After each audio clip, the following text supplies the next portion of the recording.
Hello and good evening. Where to begin? Um, Obviously, one of the big stories this week is what's happened in the NRL with Paul Greene, the former Queensland and North Queensland Cowboys head coach, who sadly passed away at age just 49, and that raises the question of mental health because reports are saying that he did unfortunately take his own life, and that does raise the question of mental health in sport yet again. And the way his time at both the Cowboys in 2020 and at the Queensland State of Origin team ended last year, especially the Queensland job didn't end very well. Um, a humiliating series defeat on the field, but the press really went after him in Australia. And as a coach, I mean, look, he wins the competition in his second year in coaching. Um, he took the Cowboys to two grand finals in 2 years, or 3 years technically, winning in 2015, runners up 2017. He coached some of the best players that the game has ever seen, especially Jonathan Thurston, future immortal, no doubt, and now currently on the Queensland coaching staff. And so that's really shaken the rugby league world to its core. Also in football, and I think this can carry over to other sports, the mental health side of things, and dealing not only with media criticism but the social media side of things as well.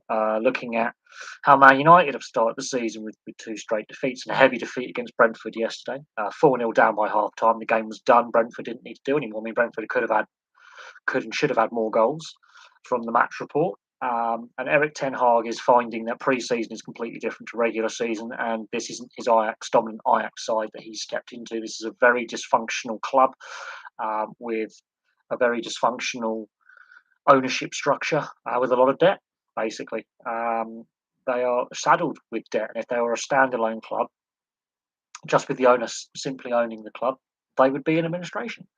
And there's clearly a lot of problems with the um, with the club there. In regards to some of the other clubs, look, I haven't really got into the season as of yet. I know there's a couple of managers under a lot of pressure. Frank Lampard is another one, who's a manager who's a carryover from last season. And Eric Ten Hag has gone into the frying pan, basically, to the fire. He's jumped out the frying pan straight to the fire. I think the comments by Van Gaal and Mourinho and Ranić, previous managers, have basically summed up there is a structural problem um, at the club. And this goes back to the Ferguson era. This goes back to when the Glazers first bought the club. And it does show a testament to how good Ferguson was as a coach and as a manager and as a man manager and and his tactics and getting the team to where they were. But the cracks were already appearing, 18, 19 years ago when this club was leveraged in its takeover by the Glazers. And the comments by Van Gaal earlier in the year, and the comments by Mourinho, two world-class managers. Let's not kid ourselves. Van Gaal and Mourinho have won a lot of silverware between them. They're very successful coaches. They coached at the highest level for a very, very long time. I think it's like 50 years worth of coaching experience between the two of them. Some of their comments since leaving Old Trafford are very, very telling on the chaos that is the club behind the scenes. I don't take too much of what Gary Neville and Jamie Carragher say. There is an obsession with the media with Manchester United and a handful of clubs. And as I say, when I do my club history videos, for example, and I've done a few more today, I look at the Football League. I've done the video history on the Football League, its formation, its early years to the present day, to the split between the Premier League and the Football League in 1992, 30 years ago, till now. Look, only 24 clubs have ever won the top flight title in both Premier League and Football League eras. So that's 7 in the Premier League. Out of those, 24 have also been Premier League winners. And so I take what Neville and Carragher say with a pinch of salt. As players, they were brilliant players. As pundits, I'm not sold on them as pundits. I mean, look at Neville's coaching career at Valencia. it wasn't great. Um, the pundits I actually have a lot of time for are Roy Keane, because he's had a lot more managerial experience, and Ian Wright, because Ian Wright comes from not only as an ex-player but as a fan. Um, and at the end of the day, the season's early, but before the season even started, Lampard was already the favourite to be the first manager to be sacked. I think that's now changed with Eric. If Eric Ten Hag can't turn this around quickly and get results soon, because not a single Man United player has scored. The only goal they've scored has been an own goal from Brighton. So they haven't scored a goal from open play. They conceded 6 and only got 1 the other way. That is worrying. Their goal difference is already -5 2 games. And that's a very small sample size after 10 games. We could, um, uh, see how that goes. The fact that there's, interest in buying Manchester United from other consortiums is not necessarily a bad thing. Um, but I think that whoever, like if the Glaziers stay or someone else comes in, buys shares in the club or does a takeover, they're walking into a lot of structural problems off the field that is implementing itself on the field. If that makes sense. The fact that Ranić, who may not be the most successful manager for trophies, but is a very highly regarded manager by a lot of other managers in the game, younger managers in the game, who say, "Look, this guy taught us a lot as a coach. We seek his advice as coaches." So Jurgen Klopp and some of the other younger German coaches have Ranić on the phone, and that says something. Um, I wouldn't say Ten Hag is he's got Ajax to a European final. He's been very good at Ajax, very good at developing the youth at Ajax as well, and keeping Ajax on top of the Dutch league. The Dutch league is not as competitive as it once was. I think we can all admit that. I think the UEFA coefficient also harms the Dutch league, and I've been very critical of the UEFA coefficient for quite some time. But the fact that he's gone into a situation where they've how many managers have they had since Ferguson? In the last 9 years, they've gone through a lot of managers and not got a lot of silverware to show for it, and they have declined. It's fact. I wouldn't say he's another Moyes. I just think whoever goes in there is going to face the same challenges. Look how David Moyes has actually had a renaissance at West Ham. I think the Man United gig damaged him going forward for a while, damaged his confidence in himself. You're very, very well at Everton on much smaller budgets. And some of the players he brought through at Everton have had really good careers. So I wouldn't say David Moyes is a bad manager. I would say spell at Man United and spell at Sunderland and Real Sociedad. Okay, they didn't go well. But it's not always a good fit. Not every manager fits every club. And I wouldn't say David Moyes is a bad manager. I think he's done very, very well with West Ham. He did very, very well with Everton as well. Whilst manager there, made them a very solid, hard to beat side. What's happened at Man United is Van Gaal summed it up. Mourinho summed it up.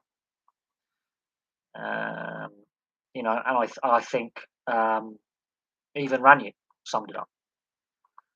And every manager they've got in, apart from Moyes, has won silverware at other clubs, be it domestically here in the UK or elsewhere in Europe. Even Solskjaer has won trophies in the Norwegian league, right?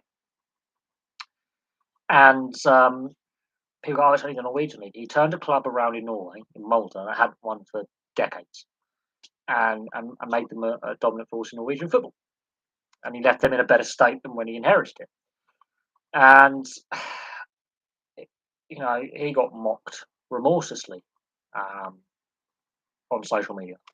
His first season was his first full season, and when he got the gig as interim and then permanent, he got into a European final. Now, yeah, they lose that European final, and that's to a better side. Villarreal were the better side and deservedly won that European final. Last season was, quite frankly, disastrous. I think putting Ranić as interim for 6 months was a mistake, and I think when he basically told the truth, and I don't think the board could handle it, they didn't give him his consultancy role, which I think shows muddled thinking, and whether Ten Hag wanted that consultancy role there is another thing. Whether Ranić was actively involved in his successor's appointment, another thing. Um, but I don't want to divert, this entire stream to Man United's shocking start of the season. Blackburn, 3 wins out of 3. Traditionally, we're very slow starters in the league, so this is a welcome surprise. I think Tony Mowbray did a great job in the 5 years he was there. He took us from League One back to the Championship, stabilised the club, fantastic. And it's a great start to the season, so I'm actually quite happy with the club start of the season. I think we can do better than last year. Playoffs should be about where I think we're at. I think Mowbray took them as far as he could, and we'll see what the season holds. But the team have hit the ground running and are playing better than last. I just hope we don't run out of steam and don't, burn out. But I think if we can continue up with the good solid start and get enough points in the bag, playoff should be our objective. Just getting the playoff places, whether we make it to Wembley or automatic promotion. My hair is really annoying me. My hair is just annoying. It's so hot. That'll be my my expectations. Just to improve on last year, even if it's only a couple of places at the table, it's an improvement. I would like to see us in the playoff places and the playoff picture come the end of the season. If we make it up automatically, that's one less stress to worry about. But I'm quite happy with the 9 points, top of the table, fantastic. What are my thoughts on the low turnout of the League Cup? Again, it's really early in the season. It's the League Cup. It's lost some of its luster being solely on subscription-only TV. It's no longer on free-to-air. I remember the BBC used to have shared rights with it, and I remember when Blackburn beat Spurs, I think 20 years ago now. That was on the BBC. They used to show one of the semi-finals, first leg, and then a second leg in the other semi-final on the BBC. And then they decided to go and put that behind the Sky paywall. I think that's had an impact. I think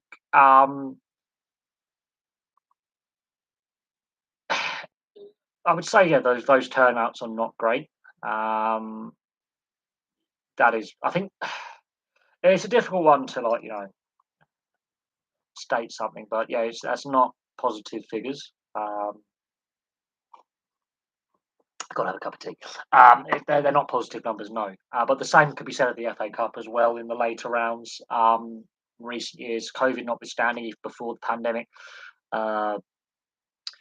on some nights, if it was an evening kickoff or a replay, a lot of empty seats. That was very noticeable in the years leading up to the pandemic. Attendances were struggling in the FA Cup as well. So you've got to look at ticket price. You've got to look at, the time, kickoff times. Midweek cup games are dreadful for attendance. They always have been. And with the rising cost of everything and inflation, that is a concern as well, the cost of living crisis.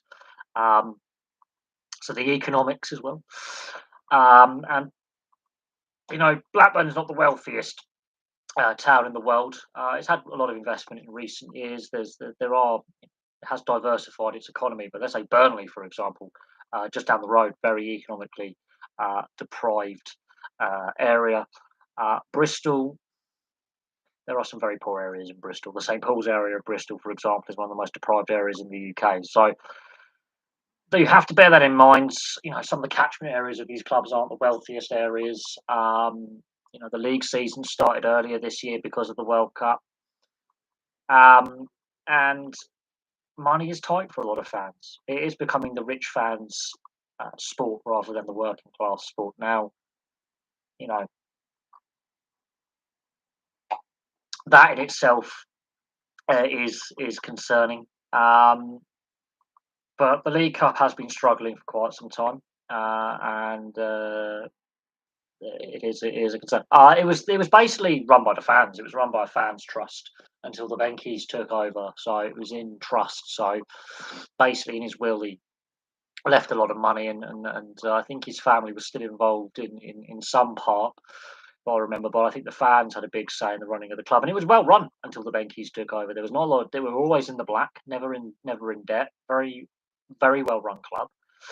We did spend that 1 year in what is now the Championship, the old Division 1, bounced back. and then within I think a season or two of being back in the league, we win the League Cup. So um, they were a well-run club, but just didn't have a lot of money. They were just prudently run, made very astute signings in the transfer market, didn't break the bank on players, and had a very solid squad and made a lot of European, qualification for what is now the Europa League, the old UEFA Cup. So they were a very well-run club, and then obviously the Venky's take over, and then the rest is a bit of a dysfunctional. Last 12 or so, 12, 13 years has been very, very dysfunctional, and we have dropped down to the third tier for a season. So we should still be a Premier League club. We shouldn't be in the situation we're in. Um, and it is frustrating as a fan knowing that the ownership has been chaotic at times. I will say this: the Venky's have been very, very quiet since we got out of League One with Tony Mowbray. They've allowed him to do his thing. He's now moved on. I think is it Thomason who's now the manager. New manager comes in, really solid start of the season. Not expected. I wouldn't have expected them to have 3 wins out of 3 and have the start they've had, but that shows what a new voice in the dressing room and a little bit of refreshing of the squad by having some players leave, bringing some youth players up who've shown their mettle in maybe a couple of cup games. Um, so yes, in recent years the club has sort of run itself how it should have been, but in the first half of the Venky's ownership, it was disastrous, and there were relegations and a lot of managerial changes. Mowbray brought stability, and I think the owners realised stability saves you a lot of money. And then he didn't renew his contract, so there's no termination fees, so there's no sacking. And I get a new guy in, and the start of the season's been fantastic, so I have no complaints. Let's see what happens in 9 months' time at the end of the season. I wouldn't say Bournemouth is too small a club. Quite frankly, I think they do punch above their weight, but I wouldn't begrudge any team for wanting to make it to the division above or be successful. Not at all. I wouldn't be surprised if a club like Everton or even Man United could end up in a relegation struggle again this season. Everton look really vulnerable to a relegation scrap again. I think Frank Lampard is the wrong guy to be managing that club. Um, I'm not saying he's a bad manager. I think he did a good job at Derby when he was there, and I think he did a half decent job at Chelsea with the transfer embargo that was in place. Um, but in saying that, I think Bournemouth have not been in the same league as Northampton for a very long time. They had a very lengthy spell under Eddie Howe in the Premier League. They nearly went out of existence. They nearly went out of the Football League. So what Bournemouth have done is pretty good, and I think they're too good for the Championship. And I think if they're given the right structures, they can stay and solidify in the Premier League again. In regards to the Man United situation, I've discussed it many times at length. The media has an obsession with Man United. Every newspaper and TV station has a dedicated Man United correspondent, whereas the other clubs just get like a London correspondent for the London area, Midlands for the Midlands. The rest of the Northwest gets a dedicated correspondent. Yorkshire, the Northeast, Southwest. Doesn't matter where you are in the English league system. Even the Welsh clubs have a Welsh club correspondent. Man United, as far as I'm aware, have dedicated media, like dedicated from the main networks and newspapers, and have done for a long time now. They will have other local papers and local radio and local websites will cover obviously each individual club at a local level, but on a national level, Man United does have a dedicated correspondent for I think every newspaper, and because they adapted and marketed themselves so well at the beginning of the Premier League.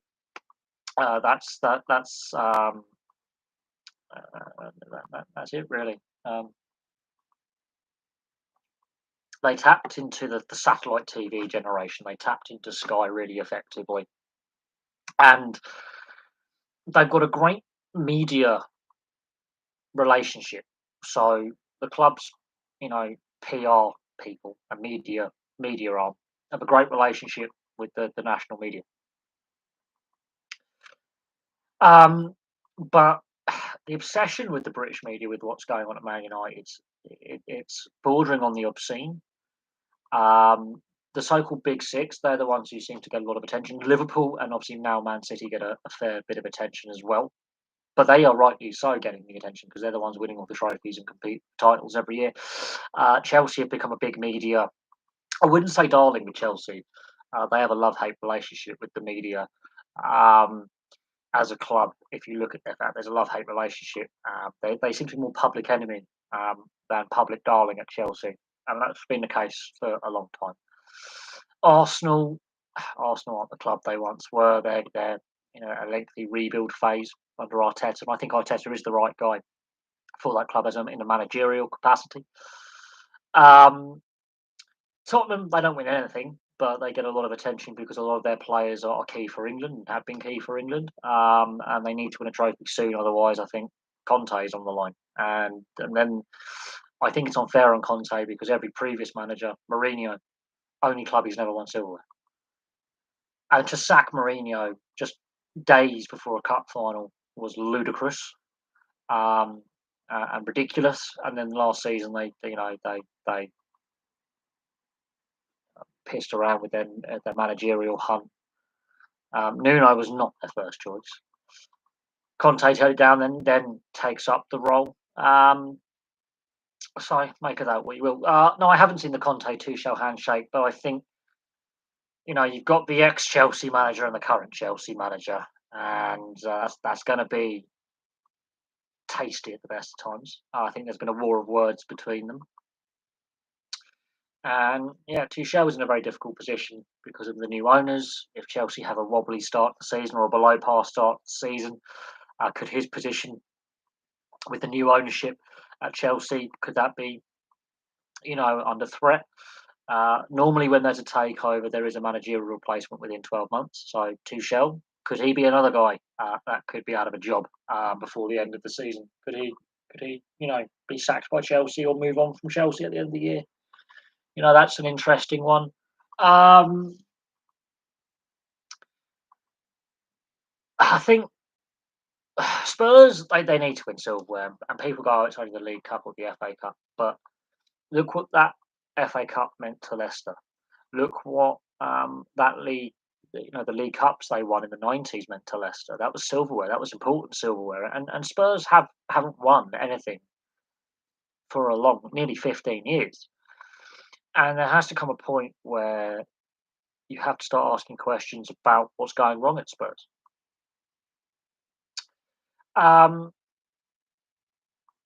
Yeah, look, the Oldham situation is troubling. At the end of last season, there was fan protests about the situation. They're the first former Premier League side and the first Premier League founder to end up in the non-league, and that just shouldn't happen. They've been mismanaged for a very, very long time. Their position didn't happen overnight. This has been a long period of mismanagement from ownership to ownership for 25, 30 years with Oldham.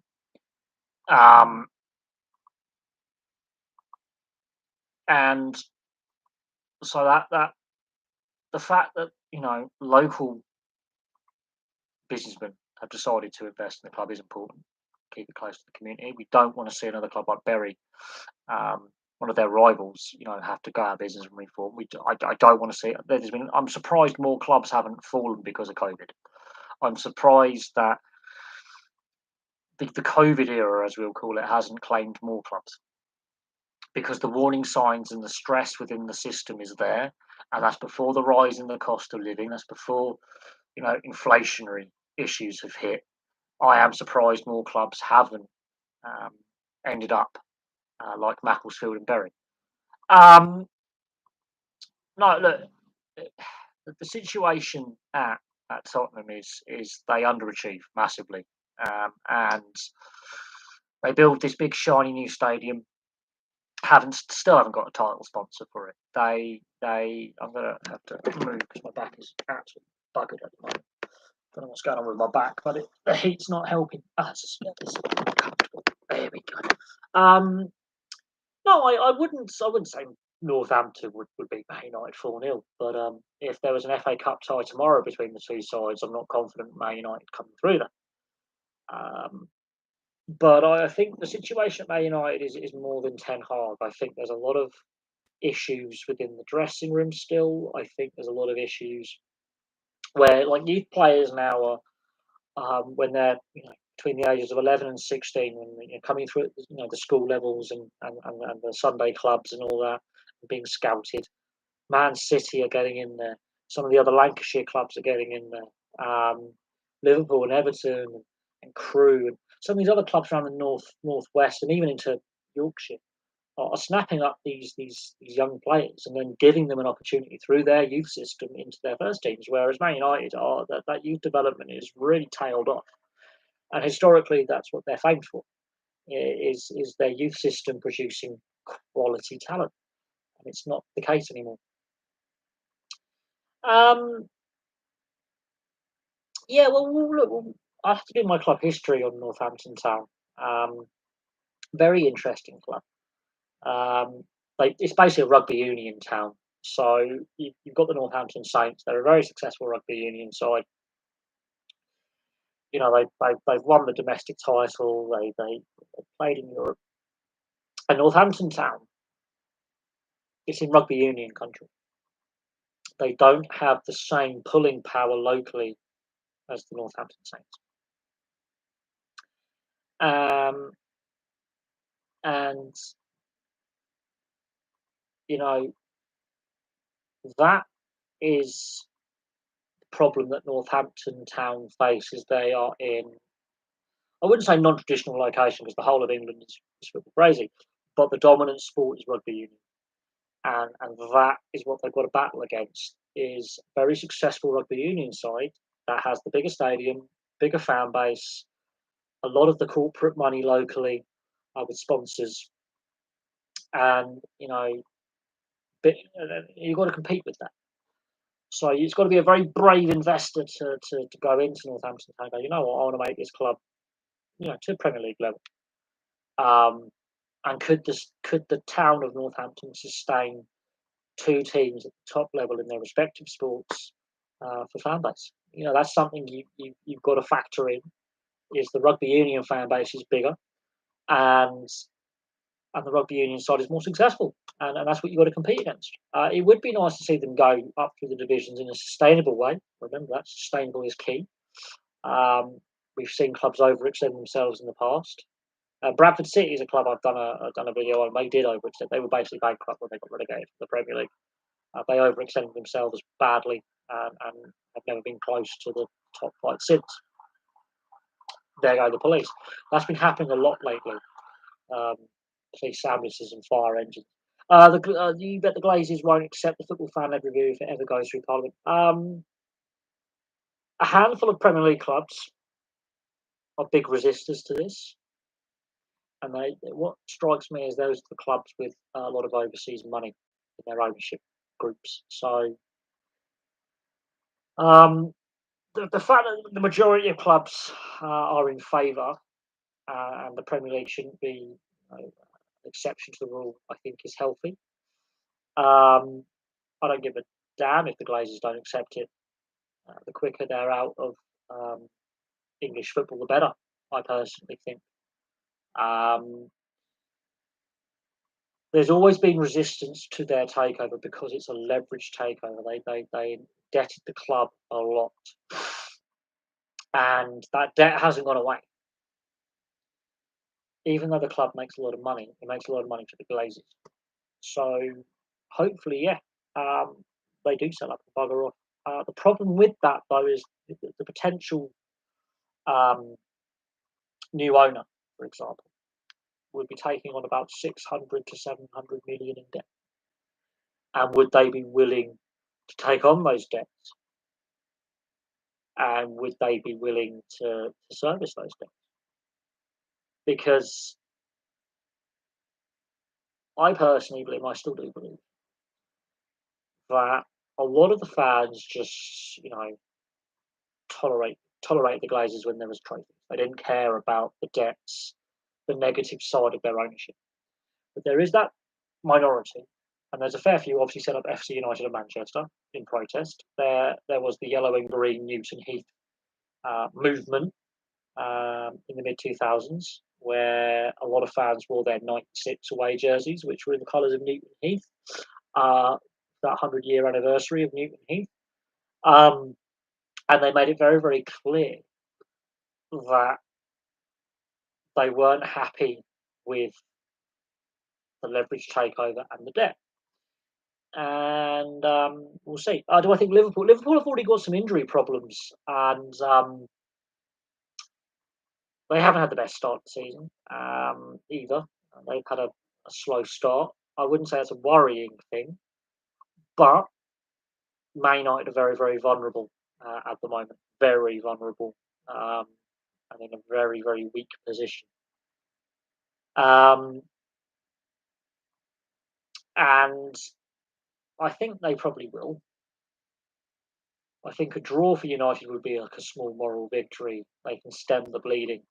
But if Liverpool are frustrated with their start of the season and they take it out of Man United, which I have no doubt that they will attempt to do, considering Brentford put four past them and Brighton beat them at Old Trafford, they are exceptionally vulnerable.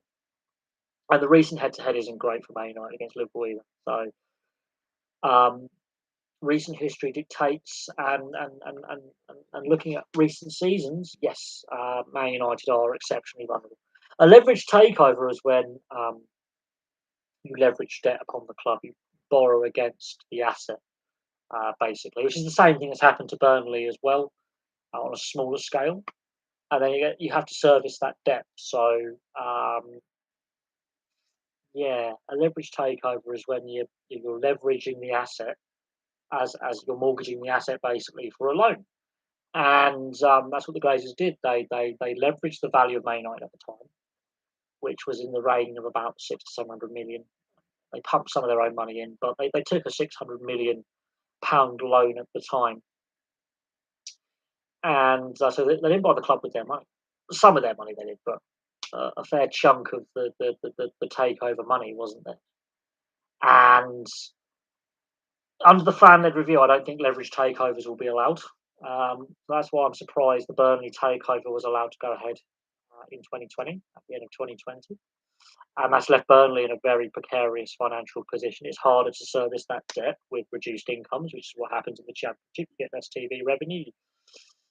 I don't know if they did. I don't know enough about NFL team ownership rules and what is allowed in a franchised league ownership kind of system that the North American leagues are based upon. But I am a massive fan of the NHL. So what basically that means is the NFL is franchised. So the NFL sells the brand to a potential buyer. In this case, the Glazers having the Buccaneers. Now they've won 2 Super Bowls. So, and in a 30, I think it's a 30-team league, if I'm not mistaken, you've got a 1 in 30 chance of winning the league title. So it's harder to win Super Bowl than it is to win the Premier League title, because the league. I will say this: I don't know enough about how the ownership rules work in North American franchise-based sport. I'm not going to pretend I'm an expert, but what is concerning, and this is not just a Man United problem. This is a much wider issue within the sport in this country and across the world. Is the sport has a lot of bad debts, a lot of bad debts. As proven by Barcelona, as proven by Real Madrid, Man United, Tottenham, Chelsea, you name it. Those European Super League clubs, there's a lot of debt involved there. Even Man City have debt. Man City, if they were a standalone club, and that was the only thing the owners owned, would be really in trouble. I mean, Chelsea had like a £1.5 billion debt to Abramovich through loans. So, and Chelsea's always struggled to make money, in my lifetime at least. They've always had precarious financial situations and take away Abramovich's billions. It's just Chelsea always for some reason struggles to make money. Football, unfortunately, the finances of the sport, very few clubs run at a profit.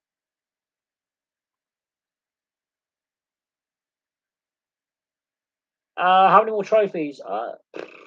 There's only, I think, one or two trophies difference between the two. Overall, I think I'll have to, when I do my club histories, I can work out the amount of silverware won, um, excluding Division Two titles, because both clubs have actually spent time in Division Two as well. Um, it's almost on as even between the two. Obviously, Liverpool have had more European success, and it really does. If we're talking minute differences, but look at my Wolves video. Wolves were the dominant force in the 50s, and that's before Liverpool, Man United going trading eras basically. Aston Villa are one of the most successful clubs in the English league system historically.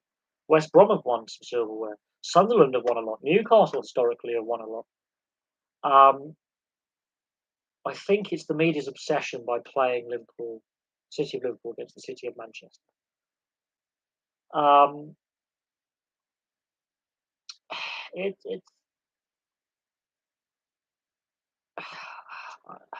I think I think the rivalry is over exaggerated. Um, Clubs go through eras of success and eras of less success. I mean, look how long it took Leicester to win the first trophy. It took what 70 years in the Football League to win the first trophy, and only two of their trophies have come before my lifetime. With Leicester, for example, so their period of success being a bit more successful is from the mid-90s on. Um, you know, historically, most of Blackburn's success goes back into the early days of the Football League. They only won two trophies in my lifetime, and only two trophies since the 20s. So it's very difficult to go, oh, this club's the most successful, the greatest of all time, the best club in the country. Da, da, da, da, da. Right now, Man City is the dominant club domestically. Um, I mean, they've got a long way to go to catch up with Liverpool and Man United League trophies and Arsenal with FA Cups. Very long way to go. And Chelsea, for example, long way to go to catch up those other clubs for all the silverware combined. And when I do my Man City history video, that's going to be so striking how they had a lack of trophies for a long time. And they weren't overly successful before all this money. They had some success, but not as much as I think people realise. It's like Chelsea, a third of their trophies came before the Abramovich era. But it was dotted success. It wasn't great success. It wasn't consistent success. In the decade before Abramovich takes over, they start being more successful. But for the most part, Chelsea really underperformed. I mean, look, Liverpool didn't win the league title for 30 years. They won a lot of trophies in that meantime, but they didn't win the league title for 3 decades.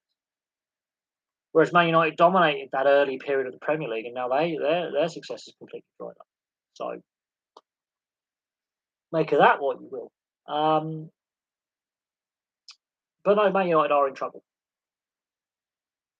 They are in trouble. I think, as I say, Van Gaal, Mourinho, and Rangnick, the way they have spoken about the club since leaving and being questioned about managerial appointments and their time at Man United. Van Gaal summed it up. It's a commercial club, not a footballing club anymore. Mourinho goes, if I had the choice again, I wouldn't go there. All he wanted was 3 signings, and they wouldn't give them. So, Conte versus Tuchel. I do like those managerial rivalries. I don't think we get on the same level as Ferguson and Wenger. The Ashes being moved forward. The 100 is just a format that can go away. Really not feeling. I mean, I'm seeing a lot of the obsession with it on the BBC website. Not feeling the vibe. Never have. I've always been critical of the format. And when we got players like Ben Stokes going, I'm pulling out of all forms of the short forms of the game. and he's the country's best player, whether you like him or loathe him. And I'm not a massive fan of Ben Stokes, partly because his off-field antics. But when you've got one of the best players, one of the most marketable brands you've got going, there's no too much. Stop. We need to have that better balance with our domestic format. Um, that tells you something is not right. The fact that the Glazers and Kroenke are two of the better owners in North American sports, it's a lot about US sports ownership. Um, um, yeah, you could argue that. The Fenway Sports Group obviously own the Boston Red Sox and the Pittsburgh Penguins, as well as a NASCAR team, as well as obviously Liverpool. Um, that is quite worrying if the clubs that were involved in the European Super League, the English clubs, and those with American owners, they're seen as good ownership in the US. That is very troubling. If they're so shocking when it comes to the European sport, because there's American money in a lot of European sport, that pretty sums up. That pretty much sums up the American sports market and how rotten their ownership really is. And I really mean that. How rotten ownership is of North American sports. Do I think this weekend's games in the hot weather will be good for some players going into the World Cup in Qatar? Well, look, watching the women's Euros, and a lot of the women's players are now professional, it was noticeable how the heat really knocked some of the players for six and how it did affect how games were played. Games became more open. I'm going to sit back up again now because I can't sit. This heat is frustrating. This is not pleasant. It's still 30 degrees outside and it's what, 20 to 8 my time in the evening. It's not pleasant, this heat. I think it's going to be a different type of heat in Qatar. It's a desert climate. Here we're a European temperate climate, and of course, climate does change. And I'm not going to get into the climate didn't change deniers. And we have got a drought. We have had a very hot summer. I think it could be at the same time. As I say, watching the Dodgers. The Dodgers is what Bowley owns. He owns the LA Dodgers, and I watched a 5 Points vids. He's a North American YouTuber who deals with predominantly North American sports and list videos and stuff. But talking about the most expensive stadiums built with taxpayer money, and Dodger Stadium is I think the renovation of Dodger Stadium definitely was one of the more. Maybe Yankee Stadium was one of the most expensive for percentage and amount of money spent. But no, he owns the LA Dodgers baseball franchise. Fenway Sports Group owns the Boston Red Sox. Back to the weather. It could possibly have some positives, but I don't think the hot weather this summer is completely over. I think we could have an end to August in 2 weeks' time. It could be quite hot again. We've got some cooler conditions coming in, and I think September could be quite warm as well. I remember 2 years ago, it's been 2 years almost to the day since I moved into this apartment. When I moved in 2 years ago to where I live now, bloody hot. I was bloody hot. And September was brutal as well. I seem to remember. September was exceptionally brutal. Wasn't comfortable at all. And I was at work for 3 weeks. 3 weeks. And the first week of October, it just pissed down with rain. Absolutely chucked it down. So it could be interesting for the Rugby League World Cup as well, because obviously the NRL and Super League seasons are in their tail end of their seasons now, getting ready for finals. Not a lot of turnaround between the grand final in the NRL and Super League and the World Cup starting on the 15th. It is 2 months and a day until the Rugby League World Cup starts. I'll be doing a video tomorrow, and and so we'll see. But I think the weather might have a positive, possibly negative impact. We'll just absolutely. I mean, I've been wiped out by this weather the last couple of months. It's really had a draining impact. Um, so it has. I'm feeling a lot more fatigued than I was. Well, this time last year I was off work, as you guys remember. I didn't do a lot of content. I was very unwell. The year before I just moved in, so I was getting settled in my new apartment. I changed jobs, so I was getting settled, and I took some time off making content just to get settled, and it was quite a brutal summer. It wasn't comfortable 2 years ago, but it was more comfortable than what we're feeling now. I can assure you that. This lengthy spell of dry weather, it did have, in my opinion, did have an impact on the women's Euros. The games were more open because defences, the heat creates fatigue, fatigue creates mistakes create more open games. Whether they are technically brilliant, I think it adds another element when the conditions are, you know, causing the game to be more open because of the fatigue factor. Where will United finish? Too early to tell. But if they don't turn this round soon, they could be up for a very tough season. And I don't know if they have a poor, let's say, first 10 games. Let's have a look at or up to the World Cup break. If they're still really languishing, Ten Hag could be out of a job before the end of the year. Yeah, Todd Bowley is part of the LA Dodgers. 2020 or 2022, which year is better for football? Well, 2020, obviously, the suspension of play and COVID, and that is the disrupted season. And is it better for football? I think before COVID hits, it's a very interesting season. But for me, I think I'm going to say 2018 for me. I think was a better year than those two.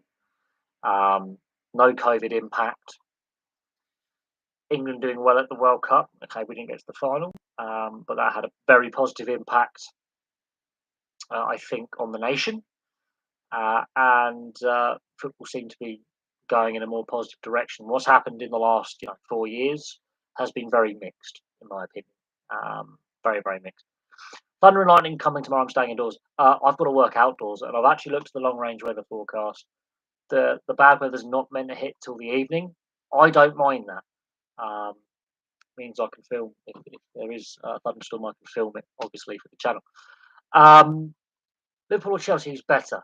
Right now, I would say Liverpool are edging it. On saying that, Chelsea have been far more consistent over the last 14, 15 years or so. They've won a lot more silverware. They've been more consistent. But new owners, we'll see what happens with Chelsea. We'll see what happens with Tuchel. If let's say Chelsea have a slower start to the season, new ownership. Generally, when there's a takeover, managers get changed within 12 months. Do I think Man United could get relegated? Anything's possible. Leicester won the Premier League the season before they narrowly avoided relegation. The odds on that were up to 10,000 to 1 at some bookmakers. Anything's possible. I'm not surprised by anything anymore. No club is too big to get relegated. I mean, look at Leeds United in the past. Look at Nottingham Forest in the past. No club is too big to get relegated ever. So it's not without the realm of possibility. It's unlikely, however, we'll see what happens. But they are in trouble. Looking ahead, they are in trouble. There are the glaring warning signs are there, and they have been there for a long time. And it surprises me that they sacked Van Gaal, then Mourinho. To be fair, Solskjaer as well. The players are the reason why two of those managers got sacked. Van Gaal got sacked because his style of football was boring, but it was efficient. There's your difference. Yes, the transfer window is still open, so signings can still be made. But if you're making signings this late in the window, they're very reactionary, and the targets you would have wanted have already been signed or have committed to their clubs and aren't willing to move. The De Jong situation is what's really interesting with Barcelona. There's been a lot of mudslinging with that situation. and Barcelona are seriously in trouble. They can't register any new players at the moment, and their current crop of players don't want to take wage cuts, and so not all their signings can be registered for the La Liga season or Champions League. So my hair is really annoying. It's really very hot. So Barcelona are in quite a difficult situation financially. And it makes you wonder how they've managed to find these funds to sign players. And the fact they can't register them is another thing. The De Jong situation, ah, we'll see what happens. Rashford, I think he needs a fresh start. I really do. I think he does need a fresh start and a fresh club and some fresh faces to work with. Um, he has he has been playing through injury, that is known. I think he has faced a lot of social media crap, and I will say that the social media side of things, especially Twitter. Twitter seems to be more visceral than YouTube or Facebook. Twitter seems to be like the worst social media outlet for sports stars for the crap they face. And look, on this channel, I've been critical of some of Rashford's performances in the FA Cup or League Cup or for England. I have been critical, but that's on a playing perspective on the field. Some of the abuse he has received on social media is abhorrent. And we can criticise his performances, go, okay, it's not tactically working in this position, or he's not having a good run of form, his confidence is a bit low. And I noticed that in the game against Aston Villa in the FA Cup this past season. He really did not look right at all. Now, United win the game, and that's fine. They shouldn't have won the game, but they do. But it was very noticeable that Rashford's confidence was completely gone. His body language was giving the signs that he did not want to be there. He didn't look comfortable. He didn't look happy. He basically looked like a young man who's got the weight of the world on his shoulders, but is also probably really depressed. And then you see the abuse he received after the Euros final last year, and that is just unacceptable. Absolutely unacceptable. Now, I can be, as a sports fan, analysing games like the FA Cup games, or let's say, Man United do make it to an FA Cup final. I'll happily analyse those performances. Rashford for England, I'll happily analyse those performances and go, he's having a good game, he's having a bad game. And I think that's where that's fair criticism and constructive. I think Rashford is a good player. I think he needs out of United. I think he needs to find, a club where he can feel wanted and work with some new coaches, new teammates, new philosophies, new tactics. I don't think he goes to PSG, but we'll see what happens with Rashford. I think he wants to leave. I think he doesn't want to be in a negative situation anymore. I think there were things going on social media about his relationship with Mason Greenwood. That's his teammate, and they're both young lads, and Jesse Lingard, and their relationship with Mason Greenwood. They're his teammate. They're his teammates. And Lingard had a great spell at West Ham when he was out on loan. I think West Ham made a mistake of not signing him full time. Yes, he's gone to Nottingham Forest, and the start of his season hasn't been great. But again, new club, new coach, new teammates, new dynamic.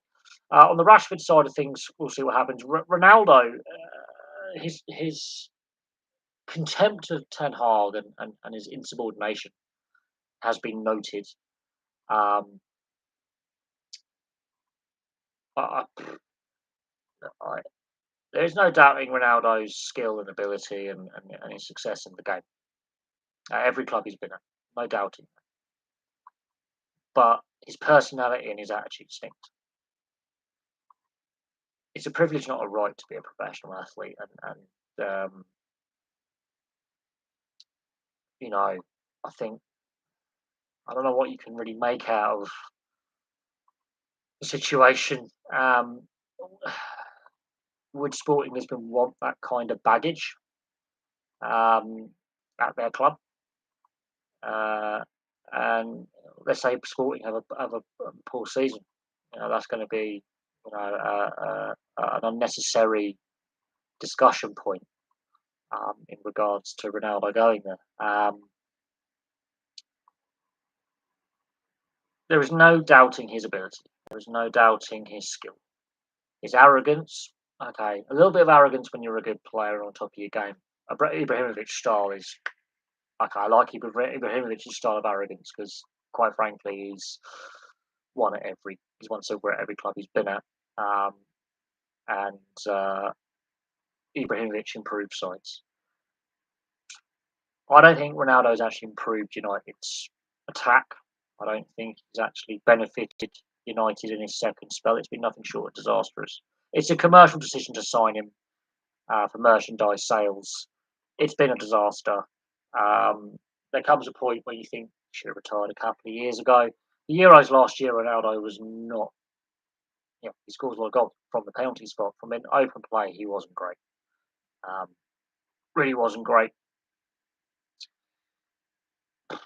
I'm surprised he didn't go to the MLS a couple of years ago. And Ronaldo divides opinion, much like Messi divides opinion. There is no doubt on their ability as players. There is no doubt that they've been two of the most dominant players of their era, if not of all time.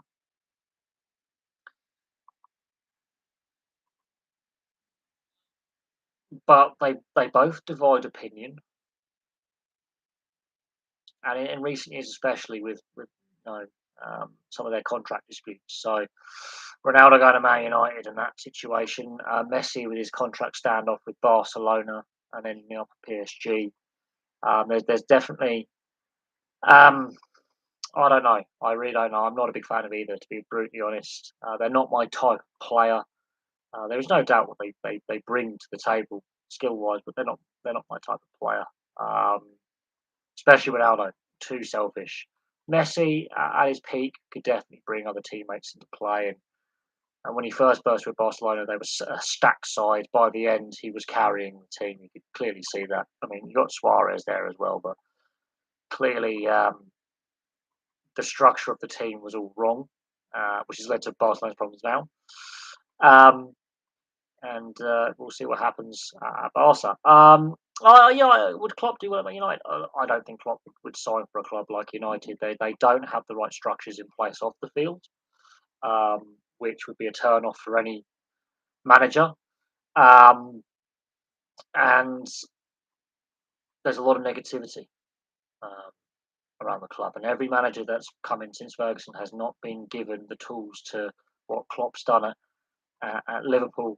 And what Pellegrini and Guardiola eventually successfully did at Man City, they weren't given the tools to refresh and rebuild the squad and build for success.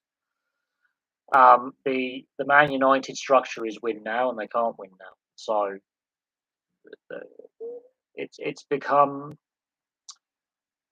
the best way to describe Man United is the Rangers in the early 2000s, throwing contracts around the New York Rangers, NHL. Big money contracts, Toronto Maple Leafs, for example, big money contracts, throwing money around and getting no success out of it. The problem being the fans keep turning up. So on the commercial side of things, they're making money. On the actual playing side of things, they're not winning. And that's basically the Toronto Maple Leafs since 1967. Maple Leafs fans will support failure, which is why the ownership goes, it's a license to print money. So unless there's a change in the structures of the club, the footballing side with recruitment, coaching, youth development, and in the boardroom going, okay, we may not make as much money this season on shirt sales, but we're going to build something. It's the way you got to. Every manager that's put in, you must win now. They can't win with the squad they've got. I think that's a fact.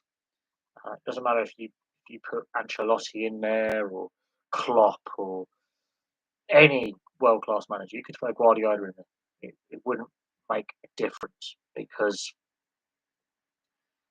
Players don't want to sign there. There is clearly a very it's a damaged club. I mean, some of the contract. I mean, Harry Maguire. He's a solid centre back. He's not there. He should not be captain, and he shouldn't have been signed for the amount of money he was signed for. Disastrous decision. Leicester City are just looking at the money in the bank, and they've invested that very wisely. But disastrous decision, in my personal opinion. Yeah, I feel sorry for Rashford as well. He is a good lad.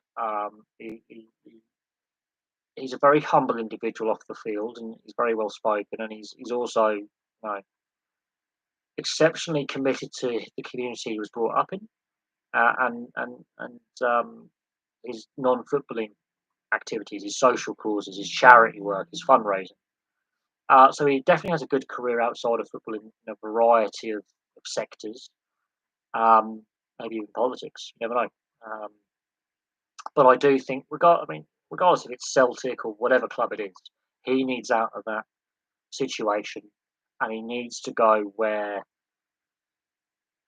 he can just not worry. I think the social media's really got to him, and it's not been pleasant looking at some of the stuff he's had to deal with in the last, I'm going to say 2 years. Some of the crap he's had to deal with on social media has been abhorrent. And I don't think you get that on YouTube, because you've got to put a face to the abuse. Whereas on Twitter, you can stay more anonymous. You don't have to put a face to the abuse. I do think that the balance between sport and social media, I think initially it was a good thing. I think it's more bad than good now. And that's my opinion on that right now. Is that I'm going to put my hair on ponytail because I can't deal with this sweat on my neck. Um, yeah, I think right now, yeah, he needs a fresh start. Whether it's in the UK or I know one of the overseas leagues in Europe, he needs out of Old Trafford. It's clearly not working anymore. He's clearly not happy there. It's very obvious with his body language on the field.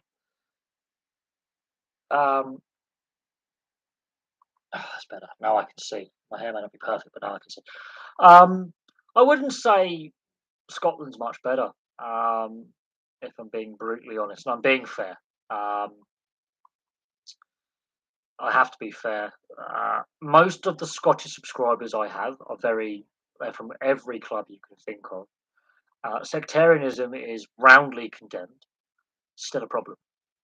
And there's other issues that befall the English game or befall the Scottish game on the fan side of things and social media side of things. I think he's better off playing on the continent, personally. Italy or Germany, I think, would be a good fit for him. Maybe Mourinho at Roma could go, look, come here, Marcus, play for me, because I think that could be good for him.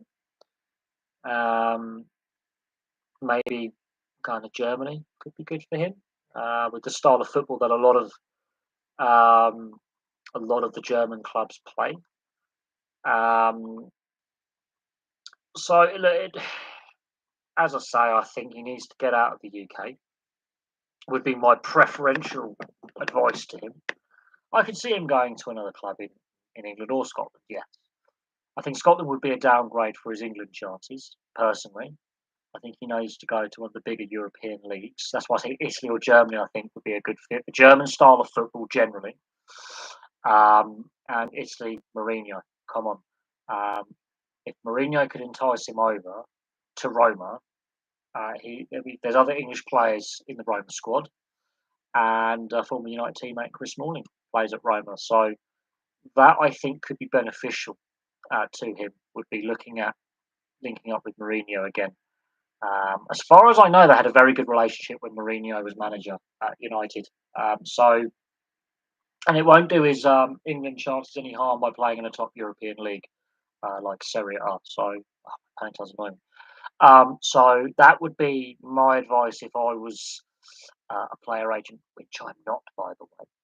But it would be nice to see him reunite with Mourinho, and Mourinho. I think they had a good working relationship. I think Rashford's best football was played under Mourinho, and there's Smalling there, some other English players at Roma, or in Germany because there's a few English players plying their trade in Germany as well. And you say that, but if they can get him on loan, but they do have English players there, and I think he does work well with Mourinho. So we'll see. We'll see what happens. Maybe that could be a January transfer market kind of move. But he cannot stay at United long term. I don't think. I think Eric Ten Hag is already under a lot of pressure. I know it's only 2 games in, but it has been a very very poor start to the season, and you can't hide that fact. And that's 2 bad defeats at home and away, especially the Brentford. Brentford one is stunning. The Brighton one, okay, um, not ideal, but could have been worse. Brentford could have had more goals, and Brentford are one of those clubs, that bookmakers and pundits are saying will be in a relegation fight this year. They put 4 past United and had room to spare. So let that sink in. And yeah, that it's not happy times up in Salford, up in Old Trafford. It's not a happy situation right now, and it hasn't been for quite some time. Um, yes, possibly Lukaku, obviously back at Inter, ex-teammate. That could be a possibility.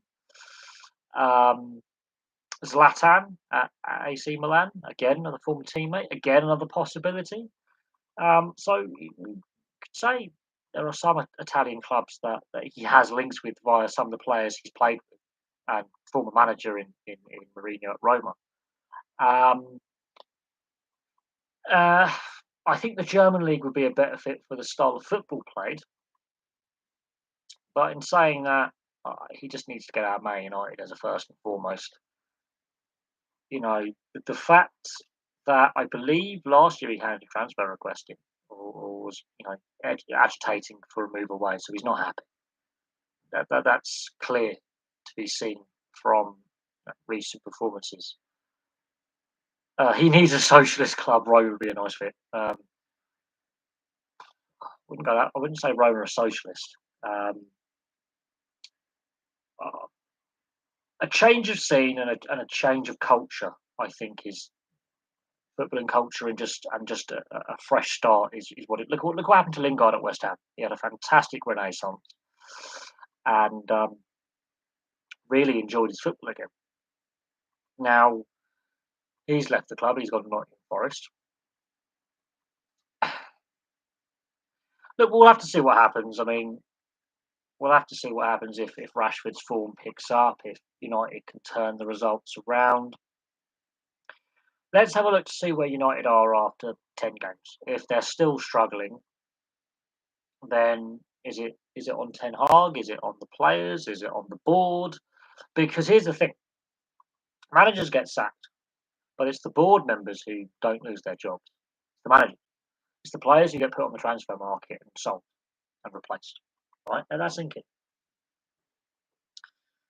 It's the board who makes these decisions and sign off on these deals. It's the board's decision to allocate transfer funds. The manager goes, "I want to extend this player's contract. Let's keep the player around," and it's the club who negotiates the contract with the player.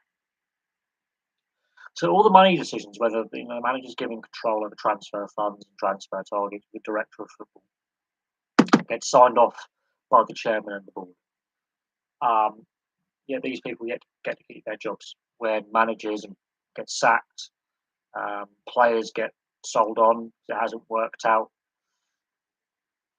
Let that sink in. Let that sink in. So Ed Woodward kept his job for so long. Now, the European Super League, I think, was the final nail in Ed Woodward's Man United's coffin, um, and they got rid of him. But it took a good decade to get rid of Ed Woodward, with all the disasters that Man United have had in the transfer market and club direction. You look at what's happening at Everton right now. They're another club that questions are being asked over transfer policy, over the culture at the club, the structures at the club. Um, and Lampard is another manager already under pressure to end the season. And what else can you say? Um, I think, yeah, questions are being asked of Lampard's position as well. And depending if it's Lampard or Ten Hag or another manager getting sacked, I reckon we are going to have some sackings this season. I wouldn't be surprised if they're before the World Cup break. Now, whether it's a manager who was in position from last season, like Lampard, or a manager in a new position like Ten Hag, we'll wait and see. No, just Lazio have links with the far right in Italy. Roma, it's just Roma. I don't think there's much socialism behind Roma. There's not much fascism either. They're just originally they were the Royalist club, by the way. So they're more just a broad compass of fans. But Livorno, um, on the Tuscan coast, are the left wing club. Torino are left leaning as well, up in Turin. But for the most part, I wouldn't say Italian clubs are overly political. There's only a handful of clubs I would think that are pretty political, and St. Pauli in Hamburg are another very left-leaning club. Livorno is one of them. I think you could argue. I think a lot of the clubs. I think Olympiakos and Panathinaikos in Greece. There's a political element to that. I think you could argue that some of the politics has gone out of club football. Some, it's because the amount of money that's now in the game and how wealthy some of these clubs are. My pain sounds annoying me now. But overall, there's a handful with hardcore left or right wing leanings. Lazio being quite on the right, Livorno being quite on the left. But same in France, Spain. You could argue some of the clubs are a little bit more left leaning, like Espanyol and Barcelona, well, especially Barcelona in the Catalan region, Bilbao in the Basque region are quite left leaning fan base, and others are a bit more right leaning, like Real Madrid in their fan base, Real Betis. So it's an interesting subplot, but it's not. I wouldn't say the politics is as bad as what it was in, let's say, the 70s and 80s. Um, and in certain clubs like Napoli, it's one of the poorer areas um, in Western Europe. That's one of the poorest cities in the developed world. And whether you're right or left on the political spectrum, it's a broad canvas of fans, basically. It's one club with the city. Um, but on the whole, I would argue that a lot of the politics is not there anymore with a lot of clubs. I could be wrong. I mean, it seems less of a attachment politically than what it was 20, 30, 40 years ago. Um, I think that's a fair. I think that's a fair assessment on where supporter bases are drawn from right now. I think definitely the supporter bases have changed, um, and supporter demographics have changed. Um, I think that's a fair assessment. Um, I, I wouldn't say necessarily every club has a political element behind it. Let's just say that. I think it's less political now, although clubs like St. Pauli, for example, there is that element. Celtic and Rangers is that's more sectarianism. Um, there's a more of a sectarian. And same with Hibs and Hearts, it's more sectarian, which is a blight on the Scottish game. And I've been very, very critical of that blight. I know I'm not a Scotsman, but um, I think it's the 21st century, and I think the majority of fans doesn't bother them. However, there's that minority, and it's a significant minority at the clubs I've mentioned, especially Rangers and Celtic, but to a certain extent Hibs and Hearts as well, although lesser extent in the Edinburgh derby now. That it's quite a toxic rivalry that's not in the, let's say, good-natured rivalry or a bit of hostility. That is downright almost civil war kind of nastiness and violence. It it it it stains the Scottish game. I can't see Rashford playing for some of those clubs. No, I can't see Rashford playing for Rangers or Chelsea um, or I don't know, even maybe Aston Villa. Could be a happy hunting ground for him, possibly. Maybe Wolves could be a happy hunting ground for him with the style of football that is played, like quick pace counter attack. But I don't.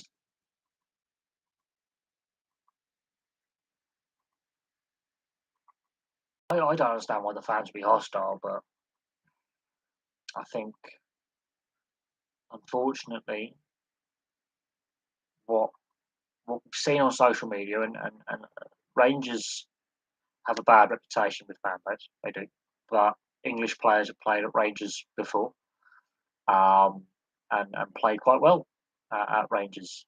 Same with Celtic. Some over the years. Um, Chelsea, I can't think of one matter going the other way from Chelsea to Man United. There is a link between Chelsea and Man United in the transfer market. Lukaku, Mata. I could see that being a possible location for him. Um,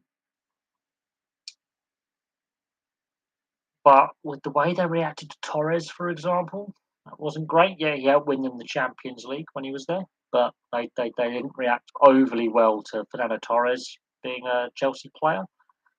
And I don't think that helped him settle into the club. Um, but Tuchel seems a different type of manager. He's willing to think out of left field and take risks with signings. So you never know. Linfield, Cliftonville, Glentoran, yeah, the Northern Irish League, and then you've got obviously Derry City and some of the Northern Irish clubs and yeah, Cliftonville and Glentoran are the ones I know a fair bit about. Um, and yeah, there's a bit of sectarianism still in Northern Ireland, especially Derry City and the issues around that club and you know they play in the Irish League rather than the Northern Irish League. Um, is quite striking um, and noteworthy. Um, but no, I think the the situation, the fact that people can't see him signing for a club, and they're the clubs with the bad reputation are Rangers and Celtic. I mean Glasgow and Chelsea. I do say Celtic have a bit of a bad reputation because there is still that sectarian element. Although some English players have had decent careers at Celtic, so and Scotland in general. So I wouldn't rule out a move to Scottish football for him. On saying that, we'll have to see what happens before the end of the transfer window, and we have to see what happens in the January transfer window to see if he's going to stay. Um, I think for his career long term and for his own personal well-being long term, I think he needs a fresh start. Um, he needs just a fresh start, a reset, and a move away would do him a lot of good. A lot of good. Um, as I started the stream with, I was discussing what happened to Paul Greene, the former North Queensland Cowboys head coach and former Queensland Maroons head coach as well, with his untimely passing. And then this is where mental health and that discussion gets brought up again. And we mentioned Marcus Rashford in here right now, and he looks like a guy who is struggling a little bit with the mental side of things, and yeah, that mental health discussion in sport, I think, doesn't get. I think it gets overlooked, and I think this is where the social media side of things, and to be fair, to a certain extent, the mainstream media need to take a bit more responsibility with some of the things that are published, some of the things that are said, um, because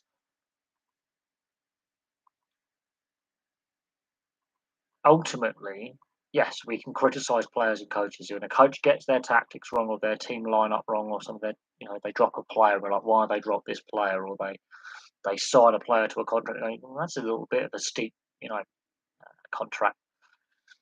When there's bad performances, when a player is struggling, when Paul Greene with Queensland and their tactics were all wrong and they lost those two heavy defeats to New South Wales, it ultimately cost him his job as Queensland head coach. And I honestly believe that is the moment that mentally he's done. He checks out. And that's over a year ago. And then I did a career video on Paul Greene, player and coach. His playing days, his coaching days, really interesting career. Fantastically interesting career. Injury obviously disrupted his playing career and caused, I believe, his early retirement, which is a shame. I think he retired by the age of 29 or 31 or something. I think he still had years left in the tank if he was fully fit. So he retired, I think 3 or 4 years earlier than he would like to as a player. But he has a great resume as an assistant and as a head coach. And the last couple of years of his coaching, okay, the performances weren't great. Teams he were coaching weren't as good as they were before. And he got destroyed in the press. And sadly, then earlier this week, we find out he's passed away. And it's apparently it's mentally health related suicide. And as someone who's lost a friend to mental health at the beginning of the month, and in 2 weeks' time, got a funeral to go to, and I've lost another friend to cancer. Some of the cancer and suicide are the two biggest killers in young men, which is the predominantly you guys, the viewers, the average age, stuff like that. And we always seem to have these, linked charities that sport gets involved with, like cancer research, the cancer research charities, and the cancer charities, and the mental health awareness week or month or whatever it is, or the mental health round of games. But especially with the mental health side of things, players and coaches, they're still taking their lives, be it ex-players or current players, ex-coaches, current coaches. It is.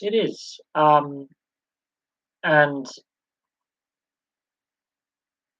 you know, I'm big. Some of the sports I'm a big fan of are rugby league and ice hockey, and in ice hockey, there's been several high-profile suicides. Admittedly, over a decade ago. I mean, you wouldn't have heard of these players necessarily unless you are an NHL fan. And I've seen one of these players play over here in the UK. Wade Belak, Rick Ripon, they were days apart, took their lives. You had Derek Bugard, accidental overdose, but mental health clearly was an issue there as well, and injury, especially head injuries and concussions, and being properly supervised when you're on the long term injured reserve, and that support side of things. I think that's a big thing. Um, Rugby league, we've seen a handful of players. Rugby union, we've seen players. Football, fashion is an example. Dominici in rugby union is another example. Um, this is for me deeply, deeply troubling. And all the players, and Paul Greene, obviously the latest, these have all passed away in my lifetime. And Fashnou's passing was big news when it happened. I think it was '98. It's been 24 years, but that was big news at the time when he passed away. I remember it because his brother was a co-host of Gladiators on the TV with Eureka Johnson, and that was a big story at the time it occurred. Dominici was, I think, last year. Christophe Dominici, former French Rugby Union international. How many countries? I've done a preview. Let me get my notes out for the Rugby League World Cup. Let me get my notes out. Bear with me. Bear with me. Let me get my notes out. Because I have done a preview video on this. God, there's a lot of. Oh, look at all these club histories I've done. Lots. I'm just going through my football club histories. QPR is one that's really interesting because they've only won one trophy, and the highest they finished is second in the top flight. Southampton's another one that's not won many trophies. Let's have a look. Grimsby did the video on St Johnston. They've won a few trophies actually. Where is the Rugby League World Cup? Sure, I've done. What's the year? No, earlier. Right, let's go through my notes. I have to remember this.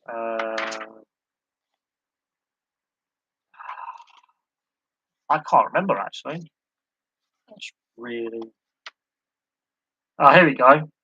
So when I did my preview video, which oh god, that's the same day I did that the Palace Chelsea FA Cup semi-final was on. Oh god. And Liverpool beat Man City the day before, so that weekend. You have got 16 nations. So you've got England, Samoa, France, and Greece, Group A. Australia, Fiji, Scotland, Italy, Group B. Group C is New Zealand, Lebanon, Jamaica, and Ireland. And Group D is Tonga, Papua New Guinea, Wales, and the Cook Islands. So 16 in total. Oh, wow. Yeah, there's a lot of notes in there. All right, let's get mine. That's pretty good. So, yeah, 16 teams in total. I think I put a poll question up on the channel's community tab about who do you think wins, and I put Australia, New Zealand, England, and Tonga as the four nations that I think are the four favourites, and then I put someone else, and it depends who decides to play for Samoa and Tonga, who are also eligible for Australia and New Zealand. Injuries, I think, will have an impact on the players that go to the World Cup. And I think delaying by a year has benefited a lot of the nations. No, I like the way it's structured. We've got to develop the game internationally, and I do think there's opportunities for those lesser nations to take wins off each other. I really do. I honestly believe that. The international game has a long way to go. I think the NRL is in my mind, got to be the driving force about growing the game internationally, and growing the game in North America, especially. I think the Super League and the RFL have obviously clearly failed with that remit. But that's my opinion. Your opinion is obviously also equally as valid. There is no wrong answer in is it the right format. I think it is. You think it's not. That's fine. I like the fact that there are 16 nations. I like the fact we've got two debutants in Jamaica and Greece. Admittedly, they'll have second and third generation players whose parents or grandparents are Greek or just whether they've been born in Greece or Jamaica or they're second or third generation immigrants to either the Australasia, Oceania area or to the UK, which is, again, another problem that rugby league faces at international level, is that it's not as well established in these countries domestically, which is a massive, massive problem. Money is obviously an issue. And again, the International Rugby League doesn't have any, which is a massive problem. The international game is lacking for funds and has been for quite some time. And that's, again, something that can be discussed and should be discussed, quite rightly, in my opinion.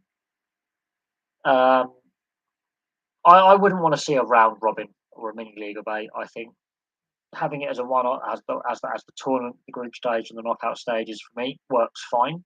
It worked fine back in 2017. It worked fine back in 2013. The fact that the depth, obviously, of nations isn't there is just. But this debate can be had, and I have no issue with having the debate. I think getting more eyes on the product and having debutants there and having eyes on what they can bring to the table, I think, is important. I watched the recent internationals we had about a month or so ago, rep rounding a month and a half ago. I was quite pleased with what I saw. They weren't even putting up full strength squads.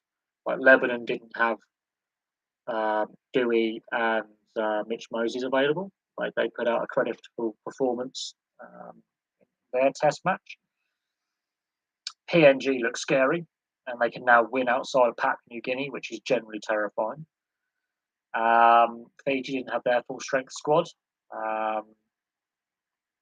Tonga and Samoa didn't have their full strength teams either. So there's room for, when they do have their full strength teams out.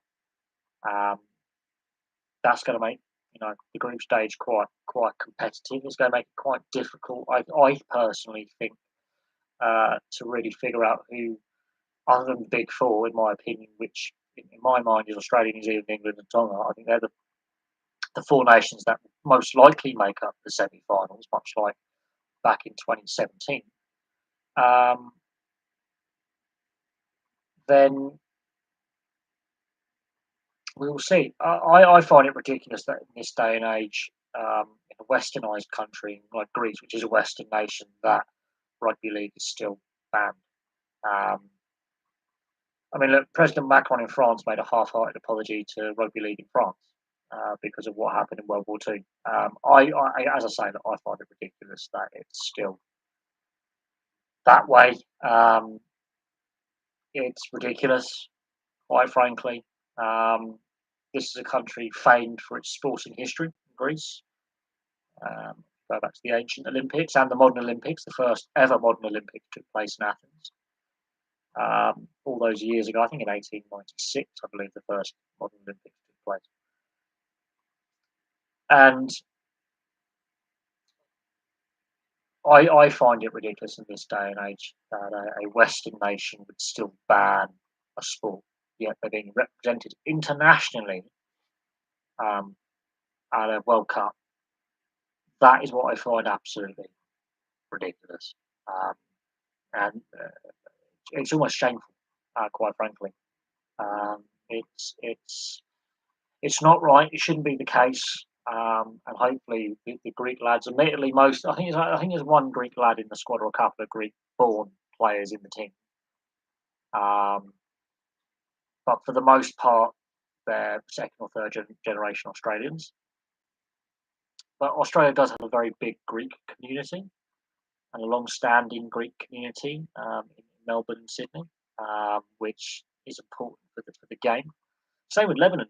There's a big Lebanese community. I think 300,000 Lebanese live in New South Wales alone, mostly in the Sydney metropolitan area. That tells you something. But the fact that it was banned in Greece is ridiculous. I think the fact that in 2 months' time they're playing in a World Cup, it would be pretty bad optics if the Greek government continued with that ban. It's amazing that they even qualified and decided to attempt and eventually obviously qualify for this tournament. And it would look really, really bad if they persisted with that ban. I don't know enough reasons behind the initial ban in the first place, why it was banned, why the Greek government kept it banned for so long.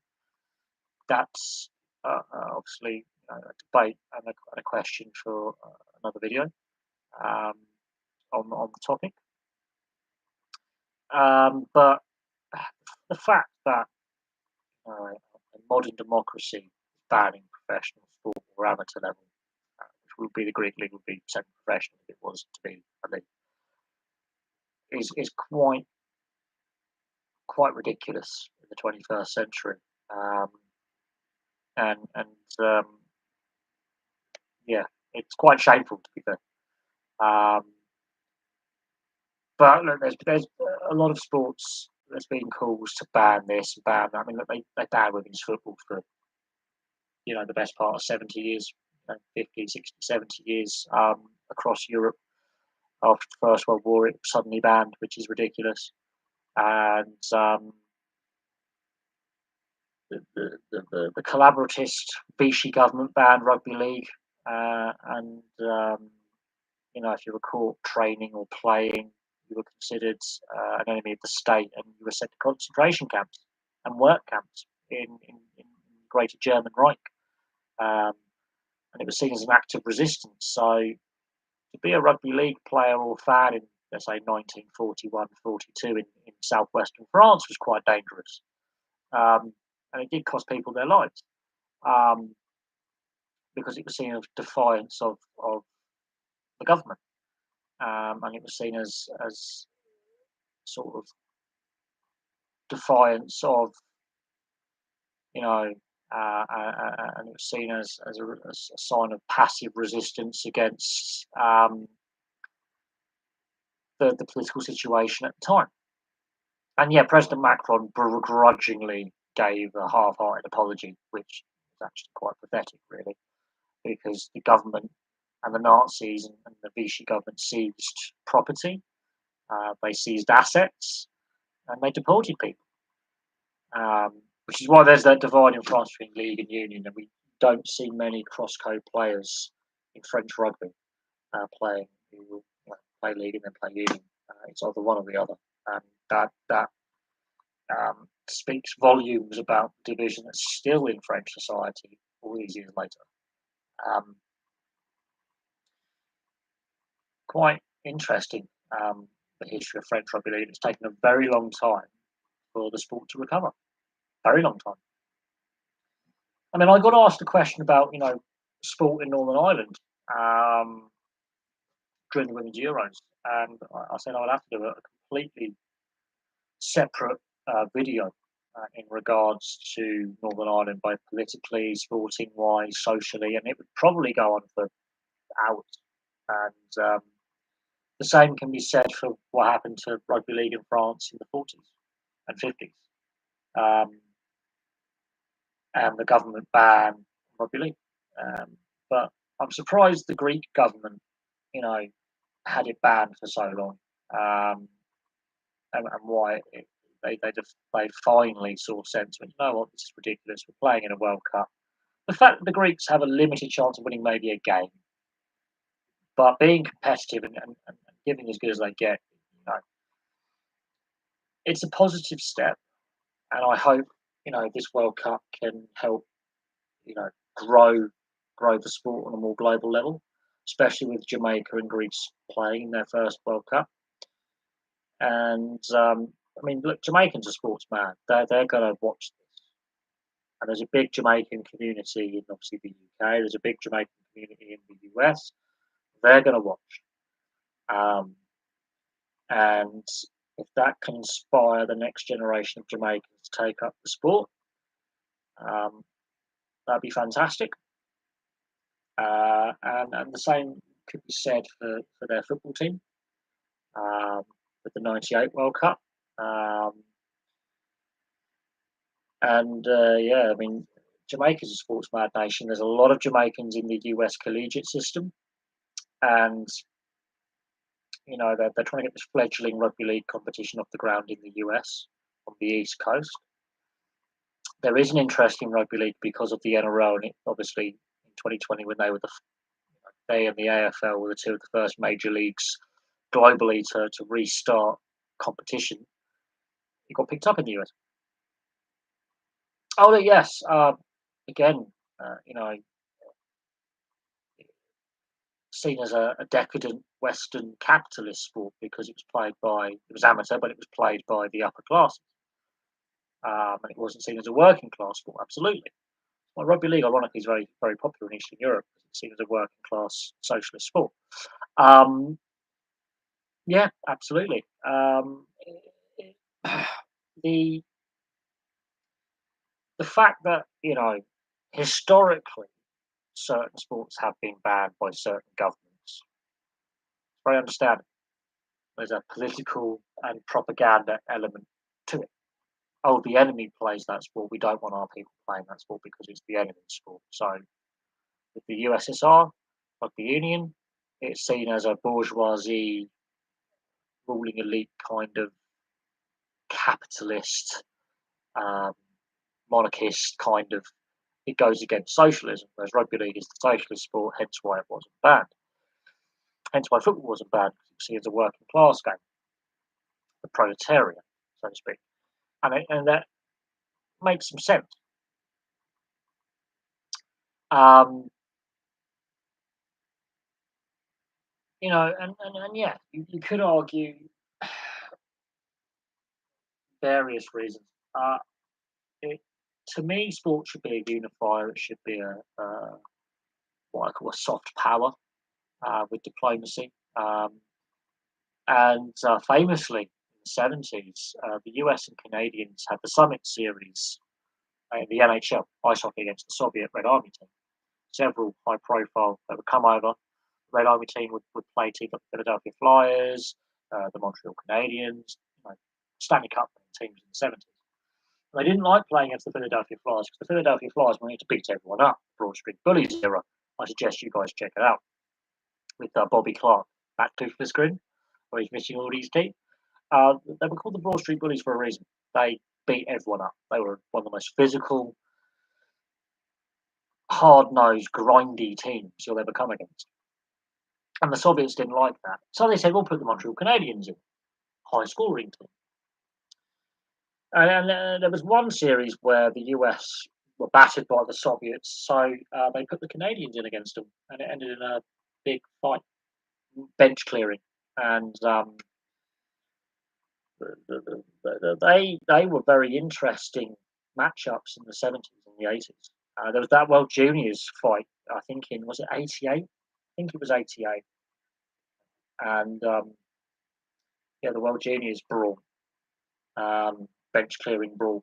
So when the Soviets played like the Canadians and the US at ice hockey, the Miracle on Ice in 1980, for example, um, this was big propaganda stuff.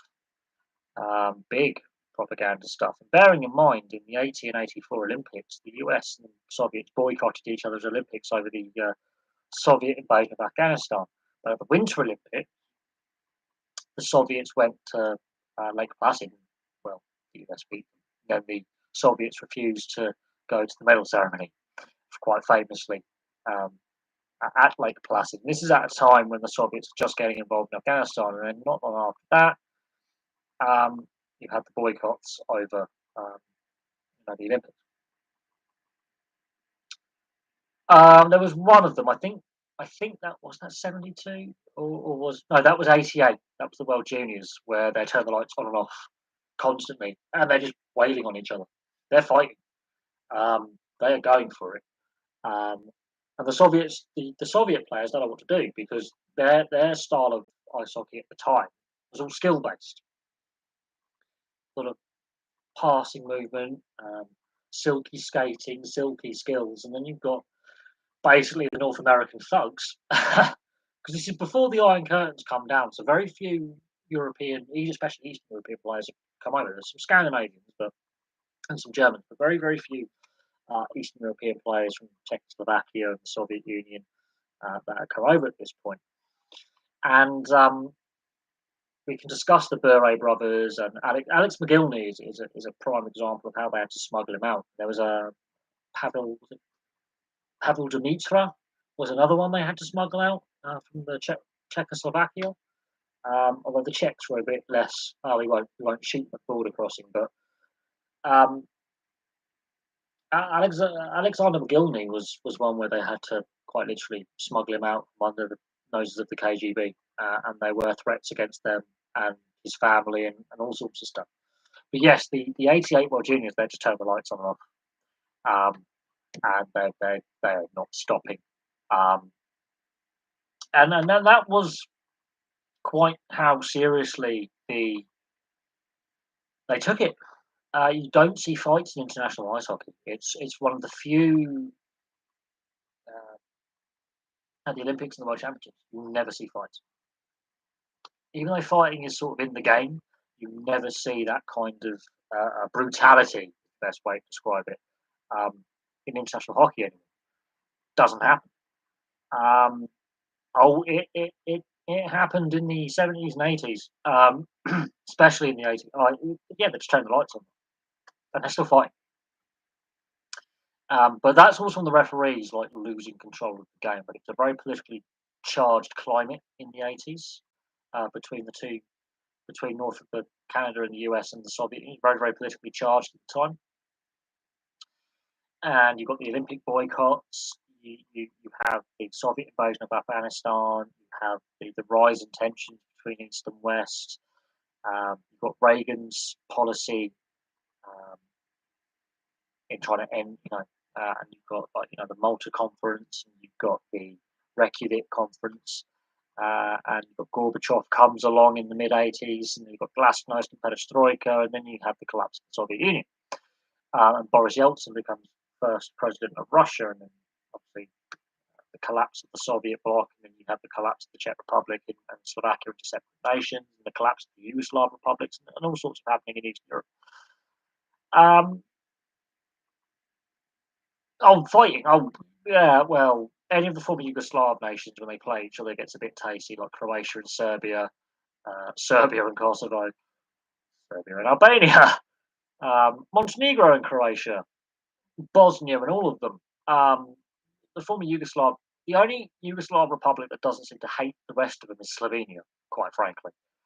They seem to go, yeah, well, we had 10-day war and then we sort of shut the border for 9 years. Everything from Macedonia all the way through to Serbia, Croatia, they hate each other. Absolutely hate each other in the Balkans. It's just a physical hatred. Like Macedonia don't like the Kosovans, or the Albanians. The Albanians don't like the Macedonians. They hate the Serbians. The Croats hate the Serbians and the Bosnians. The Bosnians hate the Serbians, the Croatians.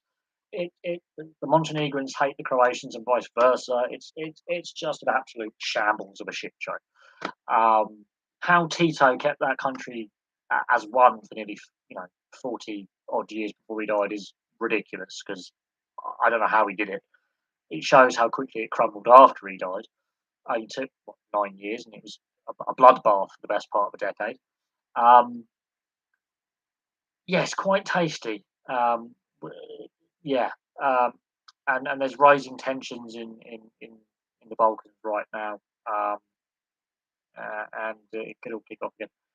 But it gets quite tasty when any of the former Yugoslav nations play each other. It can get a communist dictatorship. Well, actually, they had some free market economy because they were a non-aligned state. So they were a dictatorship. At the same time, they were pretty democratic dictatorship. And I have been to the former Yugoslavia. Lovely part of the world. The people are all batshit crazy. End of set, they're all nuts. As soon as you cross the border from Italy into Slovenia, they're bonkers. All the way down to the border with Greece. They're all completely and utterly just mad. They are absolutely batshit crazy. Drink driving definitely is a thing out there. Almost everyone owns a bloody gun, and they're all really friendly, but they're all batshit crazy. Um, um, Communist dictatorship. I like that. No, just Tito. Tito was a very interesting, complex character. I've seen one of his old little hideouts in Croatia. That's a fantastic place. Um, and he was a very, very complex character. A Croat and a communist. And most Croatians were royalists. That's already he's an interesting character where he's going against the grain of his community. Um, Passionately patriotic to a greater Yugoslavia rather than just Croatia. He believed in the nation that was just with a communist government instead of a royalist government, and he hated Nazis. Killed a lot of them. Hated them. But he's also a very complex character because he broke with Stalin very early on in regards to the Berlin airlift in 1948. He felt that was wrong, and he was a non-aligned part of the non-aligned movement of states. So he was neither Western nor Eastern, and he had good relations with the Western world. Hence why there's a lot of Yugos floating around in Western Europe in classic car collections, and there's a big diaspora of former Yugoslav nationalities, so Slovenia all the way down to Macedonia, living all over Western Europe. There's a big Macedonian community in the UK, and my family used to go to former Yugoslavian holiday every summer for about 4 years in the 70s. So there you go. They did have a very yes, they had a very very good football team. They did have a very good football team. They had some great players over the generations. I, I I think out of the former Yugoslavia, I think Croatia have the strongest player base right now. And if there was a unified Yugoslav team right now, I think it'd be heavily dominated by Croatian players. That's my personal opinion on that one. I think there'll be a lot of Croatian players making up the core of that side. Um, I think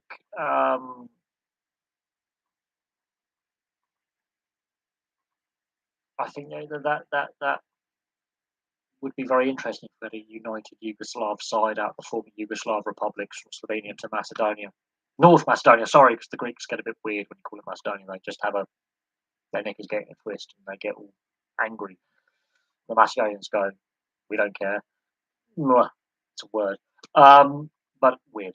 And I have some Greek friends, and they get really irate and say, Macedonia, no, it's the former Yugoslav Republic of North Macedonia, apparently. Like, adding the North Macedonia makes a difference. The fact that they're Slavic and they're Greek.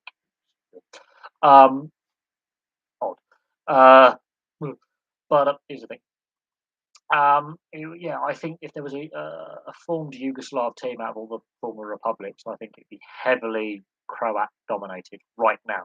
I think Handanovic would probably be one of the goalkeepers from Slovenia, and maybe a handful of I think Dzeko if he's still at the top of his game, and Asmir Begovic, I think secondary goalkeeper. Maybe a couple of Montenegrins and a couple of Macedonians. I'm not sure on how many Serbians would make the unified Yugoslav side now. I think it'd be very interesting to see the makeup of a Yugoslav team right now had the Yugoslavia never broken up, because looking at it, I think Croatia are the best nation currently out of the former Yugoslavia. And I would say Slovenia, ironically, in my opinion, would be the second best nation since the breakup of the former Yugoslavia on a footballing standpoint for going to tournaments and playing at tournaments in my lifetime. I think Serbia and Bosnia are lacking a fair bit.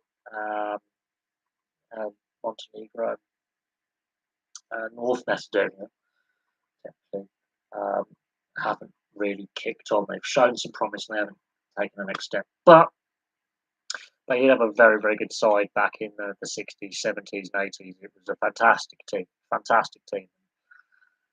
obviously the last 30 years has happened, and the social divisions in that part of the world and the tensions in that part of the world are still there. They still exist today, and I've worked with some people from the former Yugoslavia. I know people from the former Yugoslavia.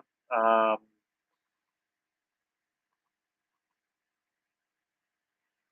yeah, you could say Yugoslavia would be Croatia plus about 4 or 5 players, and I think that's about right. I think you might get Hamdamovic as one of the goalkeepers from Slovenia.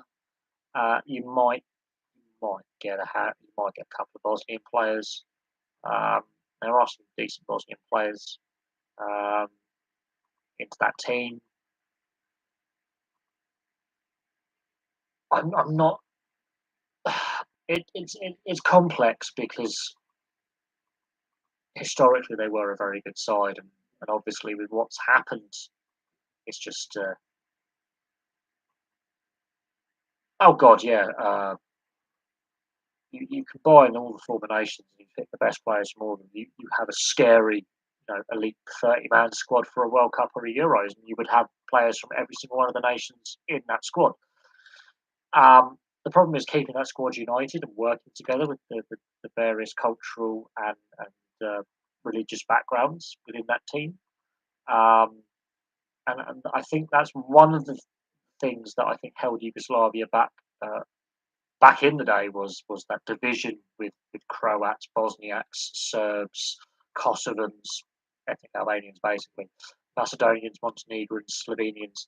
I think that was one of the things that slightly held Yugoslavia back from basically one of the most dominant international sides in the European game in the 60s, 70s, and 80s was that multinational, multilinguistic, multi-ethnic team. And it's the same. You could say the same for Belgium, because you've got the French-speaking Walloons, you've got the Flemish-speaking, you know, Flemish, and you've got that little German.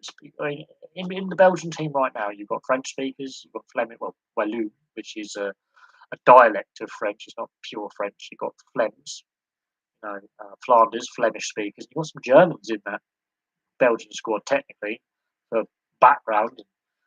And I think that's one thing that's holding the Belgian squad back. In Spain, you've got all the regions of Spain. You've got Basques, you've got Catalans, you've got Castilians, Aragonese, Andalusians, and Spain. That's one of the things that held Spain back for so long was the divisions there.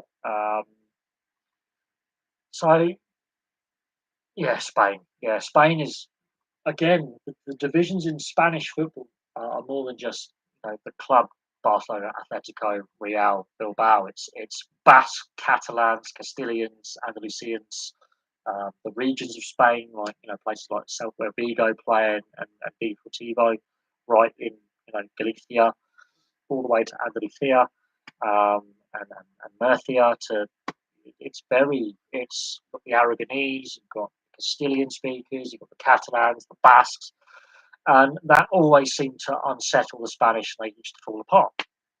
And I still think they're one tournament away from a complete and utter meltdown. And I'd say complete and utter meltdown, where it's just infighting within the squad. It sums up the situation.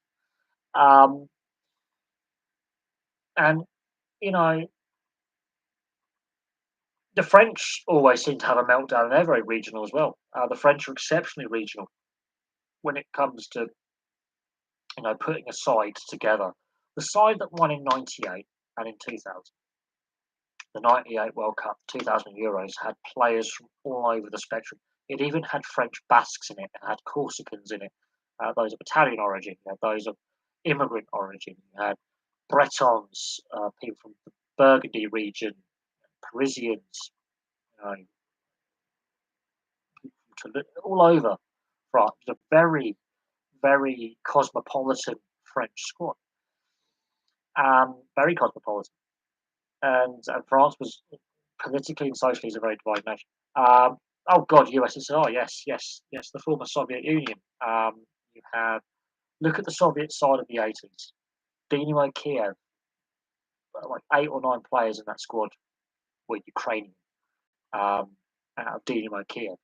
You had Belarusians, Latvians, Estonians, Lithuanians, Russians, Ukrainians, and then the same could be said for any USSR international side. You would have Kazakhs, Turkmens, Uzbeks. You've got all the various Russian republics. You've got Chechens, Georgians, Azerbaijani. It's ridiculous. Then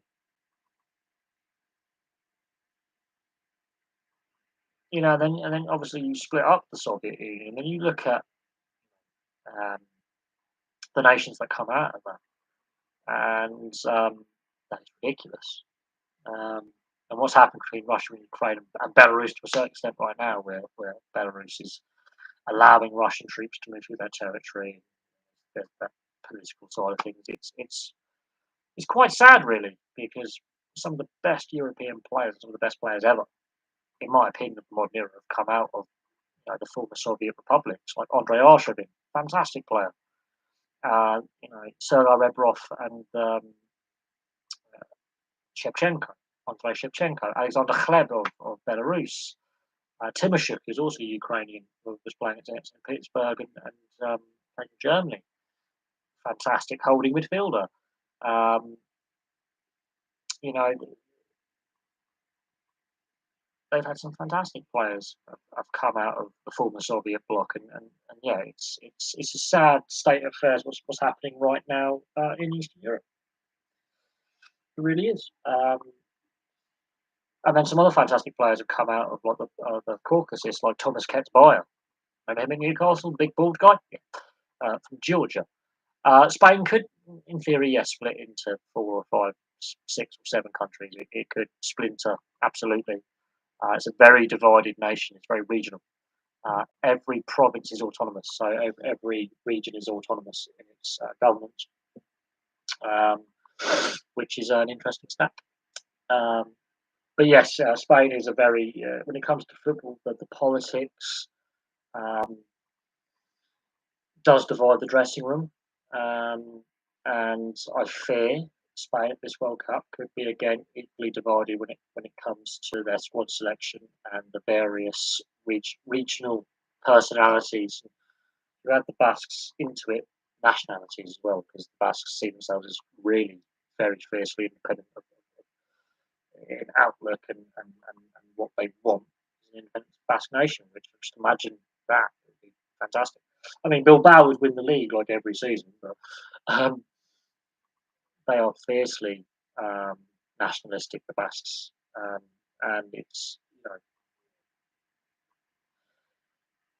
quite interesting the dynamic within the Spanish national side, and it has hindered them many times in the past and hampered them going forward. And yes, they had their patch between 2008 and 2012. They had that 6 year period where they managed to unite all the various entities around the Spain setup and the systems for that 6 year spell, and it hasn't quite been on that same level since, regardless of what you club level tell you otherwise.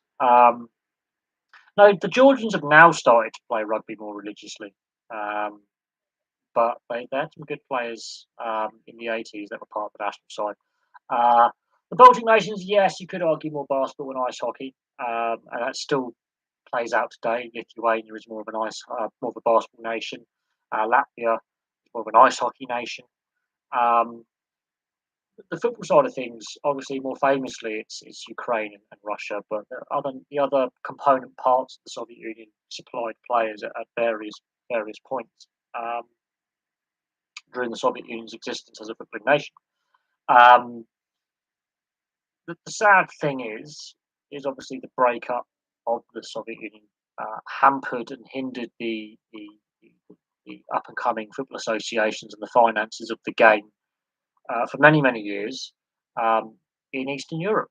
I think that is a fair assessment of the situation. I think it's still partly hampered today. I think that's also a fair assessment. Is that breakup of um, um, former Soviet Union, I think, does hamper the development of um, football and in sport in general at a national and regional level for quite some time. Now, look at the Olympic medal tables. Russia's been declining for a long, long time before their Olympic ban, and the other former Soviet republics also have been declining for quite some time because they've lost that centralised backing of the Soviet state. Plenty of Georgians, but not enough depth to compete nationally. Adding to this, oh, they got a stage. Yes, this is true. Spain's an empire. Spain's an anachronism, I think you'll find. Russia is not a country; it's a state of mind, and Spain is an anachronism. Spain is an anachronism. Uh, there you go. That's a good way to describe Spain as an anachronism. It's a union of several nations that all hate each other. Oh wait, it's the United Kingdom, just with a Spanish accent.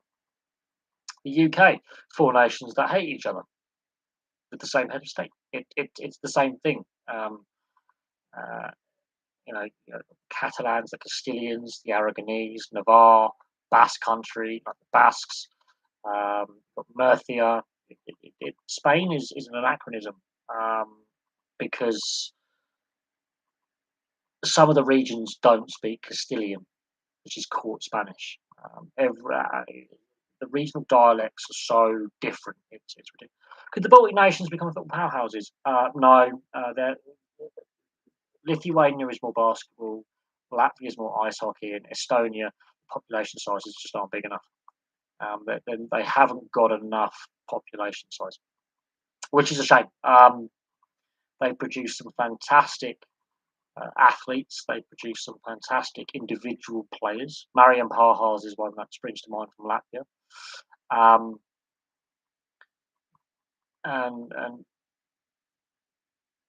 you know, I wouldn't say footballing powerhouses, but Latvia's produced some really great ice hockey players in recent years. They like producing NHL level goaltenders. I wouldn't write them off internationally at all, but I wouldn't say they've got enough population depth to and enough money within their domestic games to reach that level unless a superstar player is born just due to genetic freak. If England acted like the Spanish, Wales and Scotland would be England. We got it right. No, I think we are. The United Kingdom is four nations that hate each other, and one of those nations is split in two, and that's the island of Ireland. Um, yeah, it's four nationalities that all hate each other when it comes down to it. Historically, and yeah, it is what it is in the modern day. That's my little joke. Is the United Kingdom is four nations that hate each other, but at the same time secretly love each other. Um, yeah, the Latvians made it to the Euros 18 years ago in 2004 for their only international appearance. And what is interesting is they made it to the Euros before Ukraine, of the former Soviet republics, which is really interesting considering their population size and their lack of success in at club football. Dynamo Kiev was the success Dynamo Kiev has, and what that name means in Europe in the European club game. Latvia. Can you name me a Latvian club? I can't. I mean, the only Latvian sports team I can name is Dinamo Riga, who are an ice hockey team formerly in the KHL, and they've withdrawn from the KHL now because of the whole situation in eastern Ukraine. And that's the only Latvian sports team I can think off the top of my head, and it doesn't even play football. So let that sink in. What about a combined Baltic football team? Again, wouldn't happen because they're three very distinct countries with distinct cultures that are completely different from each other. And I've got a book on the Baltic history in World War Two, and it's the three Baltic nations really didn't like each other then. and they don't like each other very much now. Um, yes, Germany didn't have a great Euro 2004. They didn't have a great Euro 2000. That was a period when Germany was, apart from the 2002 World Cup final, Germany between 98 and 2004 really underperformed. And this is what brings Jurgen Klinsmann into the Germany job and the restructuring of German football, with their pathways, the communication between the German FA and the clubs in their youth pathways and their development pathways. And apart from the 2002 World Cup final, there is a period of about 6 to 7 years where Germany really underwhelmed. Um, uh, and 2000 and 2004 were their worst tournaments until the World Cup in 2018. They really flattered to deceive. They didn't play very well, especially in 2000. They failed to get out of the group in 2000, and that was a turning point. And in 2002, they obviously get the World Cup final, and 2004 they laboured in Euro 2004 in Portugal. And then we have this transformation where they make World Cup semi-final in 2006. They're a very solid side, consistently always reaching the knockout stages of major tournaments. They win the World Cup in 2014, and then 2018 they failed to get out of the group. And in 2020 they didn't really progress at the Euros either. So you could argue that Germany right now is in a transition phase. And the same with the women's game. They lose the women's final um, to England. And women's game, that means that's back-to-back Euros they haven't won, which just hasn't happened in their history since, I think, Norway were the dominant side in the 80s and 90s. Germany have dominated women's football in Europe, and one of the most successful sides in the World Cup behind the US. And they haven't won a tournament in a while, have the Germans. So there are some worrying signs there. They haven't won the World Cup for several editions. They haven't won the Euros for a couple of editions. They haven't won an international tournament for a while. So in both the men's and women's games, there are questions about, I wouldn't say the future necessarily, but the present and the right now. And you could argue those questions also go into the domestic game. And could Bayern Munich be dominating German football bad domestically? I argue it's starting to say a yes, because when Germany do their transformation, Borussia Dortmund and Wolfsburg and Hamburg and Schalke, a lot of clubs are in the conversation for being at the top of German football. Fast forward, you have the World Cup win, but yeah, we're in the early stages of Bayern's domination, but they'd only won a couple of league titles at that point in their 10 or 12 in a row, whatever it is now. Wolfsburg and Borussia Dortmund had also won some silverware. So it wasn't just the Bayern show, other clubs were still winning. And then fast forward to now, and the last club to challenge, I think, was Dortmund. And I think that's a decade ago. And that is a concern. And there does come a point where you're going, I think this is now unhealthy for the German national side, having one club just winning all the time. And this is where I think some questions have to be asked about the structures within the club game in Germany. Whether Bayern Munich keep winning, that's another question entirely. Maybe their steam does run out eventually. Maybe another Wolfsburg comes along, or another Dortmund comes along. Maybe Eintracht Frankfurt decides, we've won a European trophy now. Let's go for it. Yeah, I mean, Leicester and Chelsea, I think, have been Leicester and Liverpool are the last two clubs to win the Premier League that aren't called Chelsea or Man City, because Chelsea win, I think, the season after Leicester. So in reality, since Man City's first league title, only Chelsea and Leicester and Liverpool were the other three clubs to win the league title in that same time frame. Let that sink in. Chelsea, I think, have won the league title a couple of times. Liverpool and Leicester have won it once. So there is a concern that Man City could start to dominate every year. I think Liverpool will still be that occasional. Hang on, we could still win the league every so often. But Leicester could be like Blackburn were in the 90s, that one title, but then it's pretty much Man United, and then Arsenal come in and win a couple. Man United and Arsenal swap a few, and then Chelsea come along, and then Chelsea win a lot. Then they won 3 in a row. And then you get into that. Several clubs are chopping and changing for the title.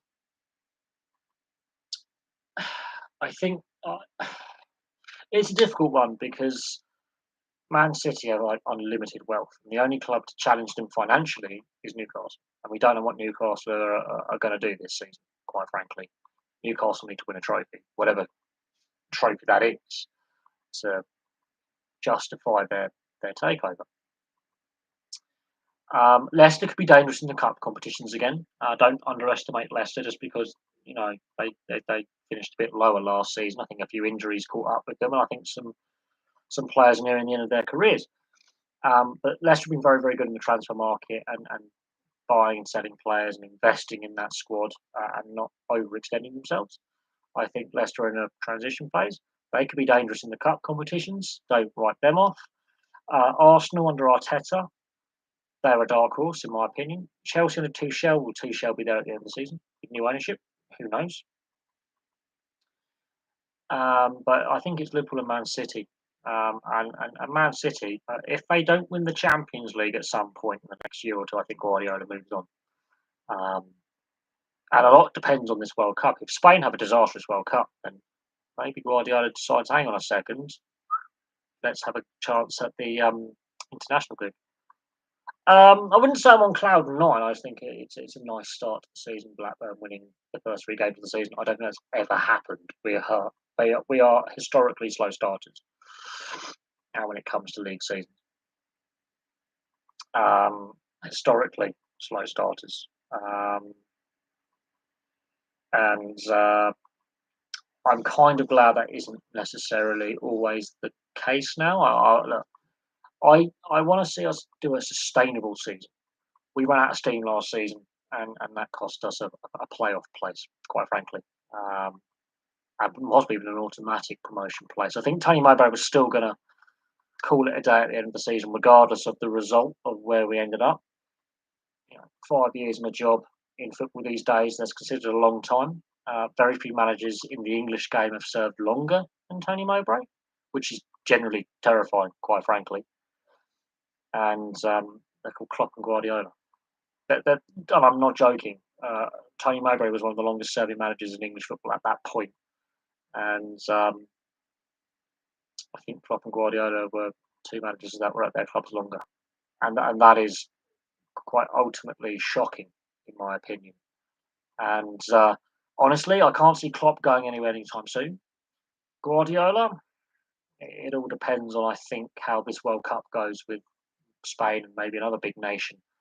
Let's say Spain have a disastrous World Cup, decide to have a change of course with the manager. I could see Guardiola being tempted away from Man City to take up the Spain job for next year's Euros. I honestly of the Euros in 2024. I can see that. I can see that being a possibility. If Spain have a disastrous World Cup, I could see a possibility of them enticing Guardiola away from Man City gig into. And he has stated he wouldn't mind international management. Also, a lot depends on Man City's attempts in the Champions League this coming season because they still haven't won it. And I've got to do a club history video on Man City, and it's going to be very interesting looking at their success before the takeover and since the takeover. I wouldn't say the Premier League is slowly becoming a. What's your favourite jersey kit all time in any sport? I'm going to say the '94 Canberra Raiders jersey is an iconic kit, and the '96 CCM Phoenix Coyotes Kachina, which right now is one of the hardest jerseys to get hold of, and one of the most expensive. You're looking at about £600-700 for a Kachina from 1996-97 season, the first season that the Coyotes moved from the Winnipeg. They're in Arizona. Their first season in Glendale, in downtown Phoenix. that is possibly one of the most desirable and sought after jerseys out there. It's one of the rarest. It's one of the most expensive. They're not cheap. Um, the Adidas Kachina is not quite the same. There's differences in the design. Um, it's a fantastic jersey. I want one so bad. I've got my Screaming Eagle white Washington Capitals from 98-2002 period when CCM did the NHL jerseys at the time. That's a fantastic jersey, no doubt. That's a brilliant design. I've got it. So, I want to get a hold of a China. And that's something I would like to get my hands on if I could. That's nearly half a month's wages. Yeah, there are some nice Union jerseys out there. I will admit that. There's also some really, really ugly jerseys out there. So it's take your pick. They're like Marmite. You either love them or hate them. I do think with rugby union and rugby league to a certain extent, there's now so much sponsorship. They're not as nice as they used to be. A lot of fans have said there's too many sponsors on jerseys, and I can understand some of the reluctance of North American fans to get their seeing sponsors on their sports jerseys. I know it's been the MLS for a little while, but on the NHL, the NBA, Major League Baseball, I can see the reluctance of North American sports fans to have their jerseys caked in sponsors. I can understand that. Football kits, Peru. That's iconic, isn't it? Peru's iconic. But they're not the only iconic one. I think another iconic one is got to be Nigeria, the '94 World Cup Nigeria. The 2018 one was a poor imitation. It was hideous. It sold out. I have no idea why. So ugly. Um, the Benetton Treviso. They always have fantastic kits. I love the Benetton Treviso kit. Always have done. It's a unique colour scheme. I think Benetton Treviso. That is an absolutely unique colour scheme. You won't see many sports teams with that colour combination at all, if you're lucky. But yeah, the Benetton Treviso kit is fantastic, absolutely fantastic. I like the Zebra kit as well. To be fair, the two Italian United Rugby Championship sides, the former Pro League sides, fantastic kits. Argentina in stripes internationally, I believe they are. Um, but Argentina, it doesn't matter what sport we're talking about, they always play in the blue and white stripes because it's the flag. I'm surprised Uruguay don't, but Uruguay have always gone for the blue top, white or black shorts with their kit, whereas Argentina have always gone with the blue and white striping. Don't know why that is. It's always been the case. I think they do that to avoid clashing and confusion. I think Uruguay have always gone with the solid blue, and Argentina have always gone with the stripes or the hoops, depending. No, Japan. Japan, there you go. Japan, the red and white. Argentina is the blue and white. So Japan is the other one. Um, Hoops or striping is Japan. But Argentina have always gone with that kind of blue and white striping or hoop design.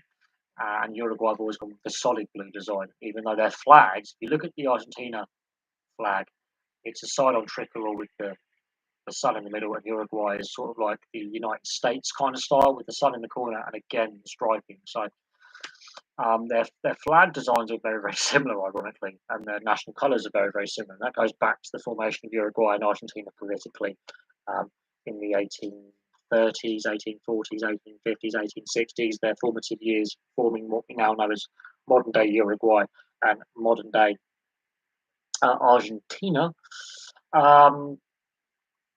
Paraguay is another nation that plays in striping, vertical striping in football, and they also have a rugby team as well, but vertical striping in football. So you've got Paraguay and you've got Argentina have the vertical striping. Look, Hungary have always had fantastic kits. Let's get ourselves. Hungary have always had fantastic kits. The mighty Mygars of the 50s, just fantastic, and that is basically their tricolor. So they've always had fantastic kits. Some of the kits of the years past have just been fantastic. I like Portugal's traditional kit with the Portuguese colours with the shorts on the top. Now it's all one. I don't like that. I like the traditional kit. Let's go back to that, please. Fuck you, FIFA. You're ruining, and UEFA, you're screwing traditional kits. I like to see more traditional kits, please. That's what fans want. They don't want the all-in-ones colour scheme. You need to have the traditional, please. They sell better, they look better, and they're more iconic. So kit designers, take note. FIFA, take note. Personal preference, quite frankly. Other iconic ones. I would say the Five Nations winning Scotland in '99 is an iconic kit. Um, I think that's a very iconic international kit for me. The I'm going to say traditional Aussie kit of the '90s as well. It's quite iconic, in my opinion. I prefer the All Blacks kits without covered in sponsorship. The Springbok kits are always iconic, whatever way you look at it.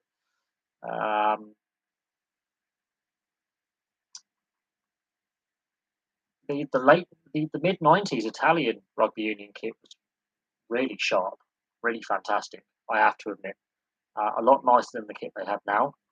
I've got the 2007 um, World Cup Kappa, which is quite nice. That's really comfortable to wear as well. Um, that Azuri blue is beautiful. Um, the Romania, the Romania kit's quite fantastic. I love the Romania rugby union kits. Yeah, Paraguay, their football kit is red and white, blue shorts. It's basically their national flag. Let's not kid ourselves here. Um, Bolivia have had some really interesting kits. Um, yeah, there's been some fantastic, kits out there. I think as time goes on, they become a bit more generic and a little less, there's a little less passion behind them. There's a little less connection behind them. And as I say, they become more generic. They become a bit more dull. The designers play safe. Goalie kits are less, outlandish. The national kits and club kits become again. They play safe. They're less iconic. They're like connection. They're less collectible. I honestly believe, and they're more corporate. I don't like that. Oh yeah, the Croatia kits are always fantastic. We'll kid ourselves. The Czech Republic have always had fantastic kits. Um, some of the Germany kits are pretty iconic from the '90s. Ugly as sin, but iconic with the German kind of flag on the shoulders.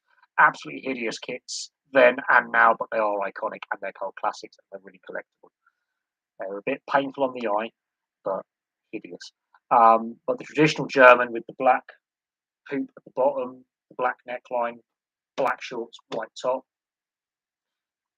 in the '60s, '70s, and into the '80s, that is a fantastic kit. The 1966 West Germany kit with the black hooping on the bottom of the sleeve, black neckline, and the black shorts versus England's red white shorts. You can't get a better. That is just an iconic era for both sides. And the Germany away kit in the 1970s, that green is another absolutely fantastic, iconic look. That '70s, when Adidas starts to become the sponsor, Gerd Muller, the '70s green, especially in the '74 World Cup, and going onwards to '82 and '86, the Germany green Adidas, where that and the East Germany blue, the West Germany white, and the West Germany green kit as well. The away, that's a fantastic kit design as well. Quite simple, but the East Germany blue and the West Germany green kits of 1974 are pretty fantastic. And that Germany green design in '86 as well was another iconic one, and 1990. But then the mid '90s come along and the Germany kit's got a bit wacky. And then Euro '96, I like the Germany kit from Euro '96. I'm not going to complain about that one. That is an iconic kit as well. That England kit from Euro '96 is quite iconic. I remember. Wasn't keen on the blue one. I wasn't keen on that blue kit we wore in the semi-final against Germany. I never was, but that home kit of Euro '96 is iconic. The World Cup kit of World Cup '98 again, fantastic kit. I had that kit, fantastic kit, and that resonated with me as a kid. And the Euro 2000 kits for both Germany and England were quite nice to look at. I felt they were quite, they weren't too much. The Euro 2000 kit, Alan Shearer scoring at Charleroi against Germany, that 1-0. That kit is that Euro 2000 kit. I think is actually quite a pleasant kit. Um, it's quite understated, and I think the lines on it are quite good. It's not a bad kit. It was actually quite a good kit. It's a pity the team weren't very good on the field, but the kit was quite pleasant. And Germany's kit in that Euros was quite good as well. But as time has gone on, they're less desirable for me now.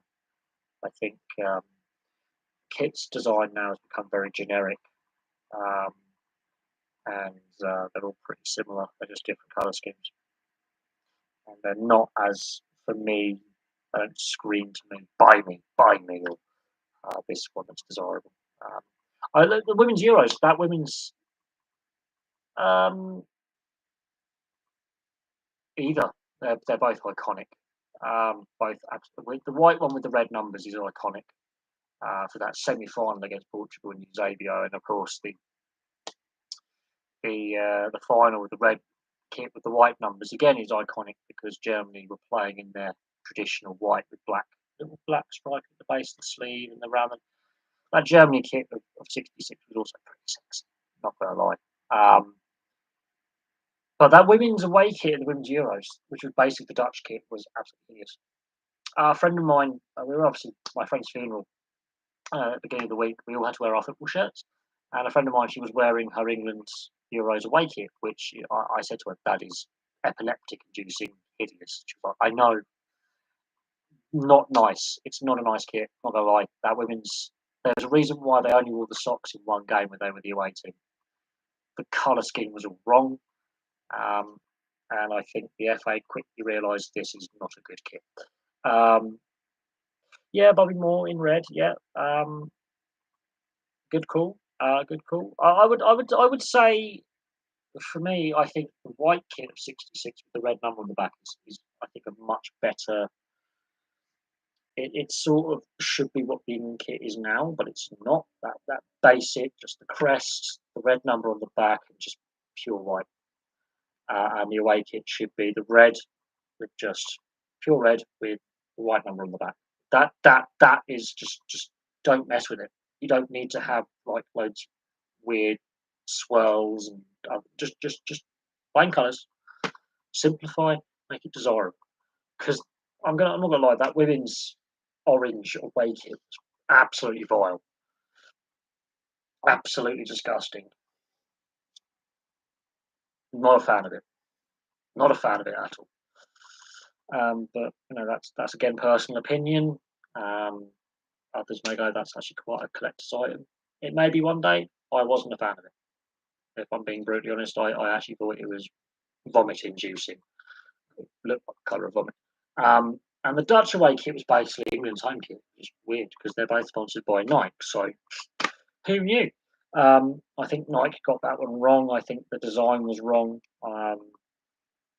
And make of it what you will.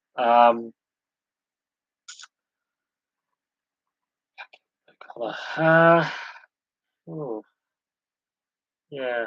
Yeah, there's been some bad kits out there. Some of the Dutch kits, the away kits, have been quite interesting. Um, and I'm not sold on some of the Nike designs.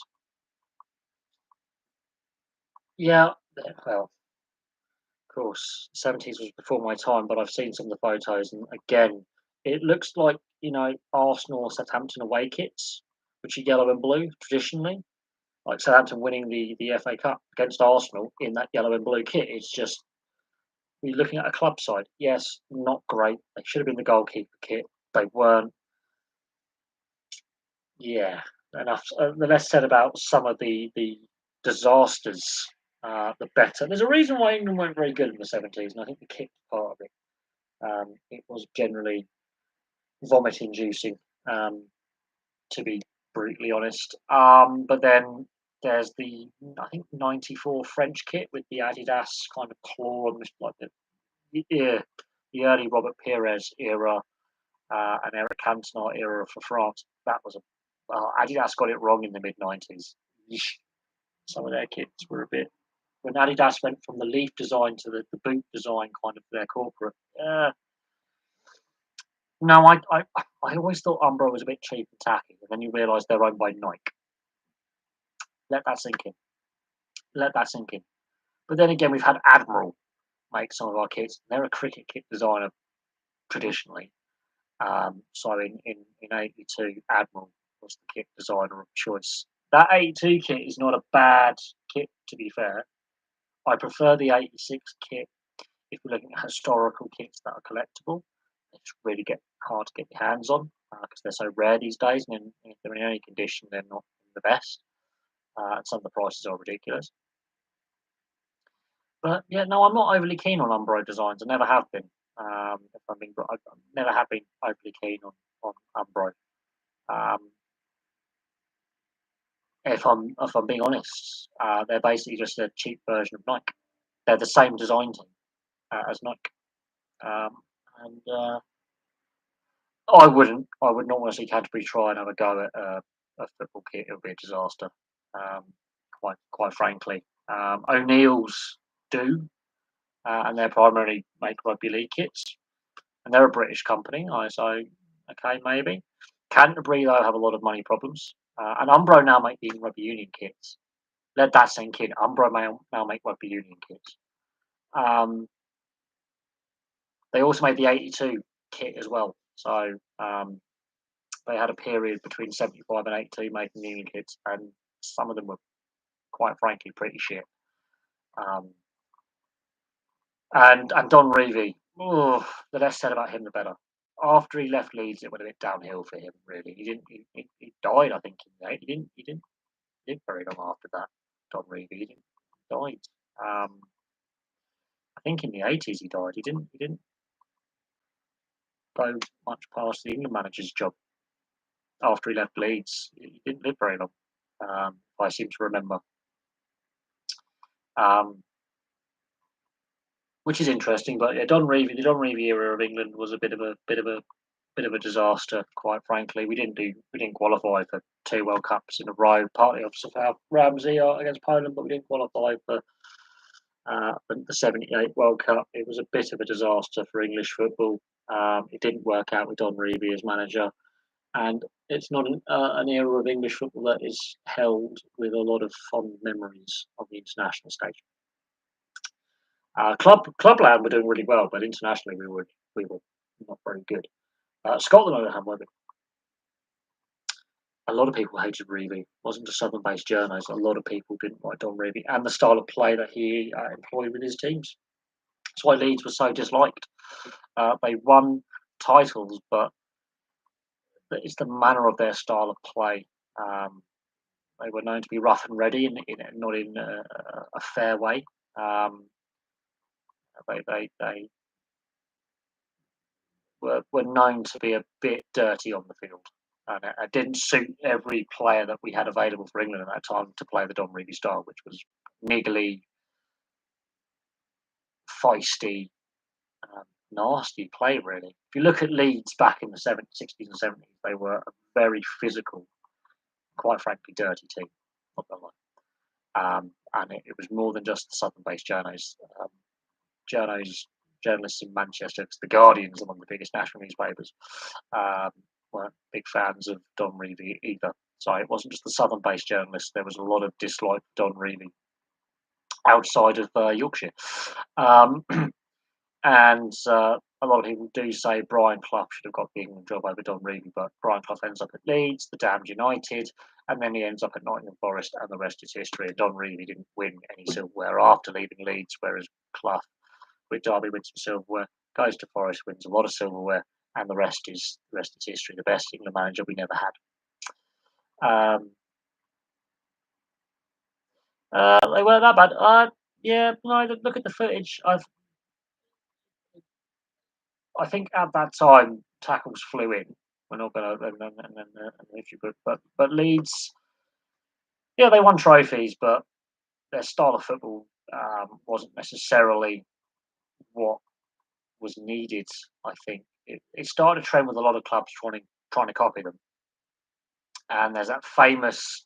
Is it Osgood versus with Bremner going to punch him, or vice versa? Chelsea Leeds.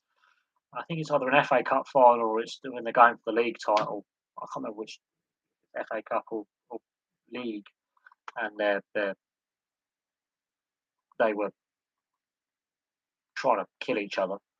And a lot of teams in the early 70s, decided to adopt a sort of a lead style, which I think held back the England side for the best part of a decade. The lead style works for Leeds, doesn't work for England. Other clubs try and play the same way, doesn't really work for England, and it doesn't benefit the English game. And then Nottingham Forest and Liverpool and Aston Villa and Everton come out of this era as the top sides in England, and they win a lot of silverware between them. And the style changes. In the 80s and 90s, the styles changed. So the Leeds style, take away the formation, it was the rough and ready, gnarly, niggly tactics. I don't think benefited English football for a decade. It benefits Leeds, doesn't benefit the English national side, and doesn't benefit the league, the style of play that was being played in the league, because a lot of teams decided to emulate Leeds and play the same style, and it detracts from those teams' strengths, which may have been, high press, passing play, getting the skill player on the ball, and then basically every side ended up being like Leeds, and it becomes, a style of football that, yes, the hard men played it. Yes, the pitches and the quality of pitches and the quality of balls and boots obviously have their impact. And some of the pitches were absolutely shocking back in the day, and you wouldn't call that a pigsty now. That wouldn't even be fit for League Two now. Some of the quality of pitches they were playing on, which left a lot to be desired, and I don't think you would see any of today's players even treading a foot on a pitch like that. They would roll, they would suddenly have COVID or something, or in Carl Walker's case, be caught with some cocaine and prostitutes in a hotel room, but or Jack Grealish drunk in a bar in Magaluf, rather than play on some of the pitches they played on in the 60s and 70s and into the 80s, which were just diabolical, quite frankly. And I think the players now are overly pampered. Some of the teams, though, I think would have played very well in the 70s, 60s, 70s, and 80s, and that would be like Diego Simeone with Atletico Madrid. I think he would have loved that style of game. I think that would have been right, okay, room for a fight. Simeone and his Atletico Madrid side, that Leeds side, very similar. I think that would be a fantastic matchup. I would argue maybe some of the Italian sides would suit that gnarly, bitty, wind up style of play that Leeds played, and do very well.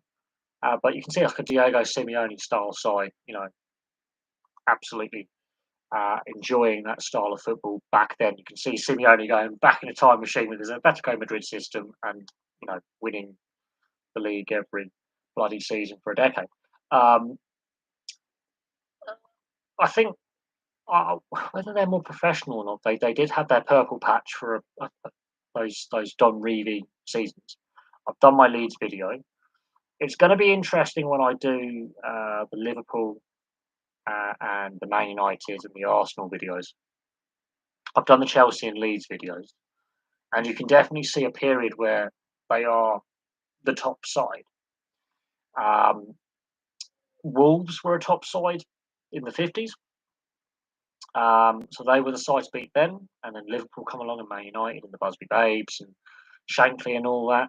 And obviously Leeds had their little purple patch in between a period of Liverpool dominance on either side.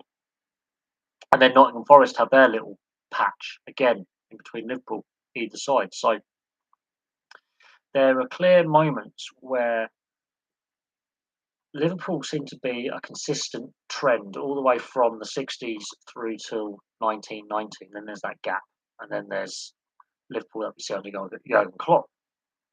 Admittedly, they win trophies in that meantime under several managers, but in between each, in that Liverpool period, there's little spots where other clubs like Leeds just have that. See, several seasons, maybe 2, 3, 4, 5, 6 seasons where they are competing, and then they drop off and they disappear, and then it's another club like Nottingham Forest, those few seasons, and then they have their moment where they don't win any more trophies. But Liverpool, for a 30-year period, are just competing every season for 30 years, where the other clubs come along for a handful of seasons and drop away, come along, drop away, come along, drop away, come along, drop away. And then it's Man United do the same thing in the Premier League era from 92 through to the end of Ferguson's time in 2013. So 21 years, Man United with other clubs like Chelsea and Arsenal come along, win a few trophies. Then it's Chelsea. When Arsenal start dropping away, it's Chelsea take over, and they just sort of linger on. Then Man United drop away, and then it's Chelsea drop away, and it's Liverpool, Man City carry on that trend. Whether Leeds were more professional, they were only at the top, as in the top club, or one of the top clubs in like competing for titles for a very short window under Don Revie. Very, very short window where they were really the top dogs for winning more than one league title in a very short space of time. Oh God, yeah, the 60s and 70s fitness is not. It's not just a Leeds thing where they were seen to be more fitter. I don't think that's necessarily the case, because I think Brian Clough with Derby and then with Nottingham Forest proved that they it was not just Leeds or Liverpool. Well, the emphasis put on fitness and pre-season and in-season training and doing the hard yards. Obviously, yeah, the game has evolved. Every sport has evolved since the 70s. Every sport. And you can talk and listen to podcasts and interviews and sports documentaries, and everyone will say the game was different back then. And it's true, you can't compare eras. Leeds were trailblazers at the time, much like Wolves were trailblazers in the 50s, where they had their little dominant spell as well. They win a lot of trophies in the 50s. They have a very dominant little spell between 1948, 49 season and the 1959, 1960 season. That's where they win the bulk of their silverware. And I've done their video. Aston Villa in the early days. So there are certain clubs that seem to be trailblazers. And yeah, Leeds had their little purple patch under Don Reed, and they haven't been back there since. In fact, and it's the same in Nottingham Forest under Brian Clough.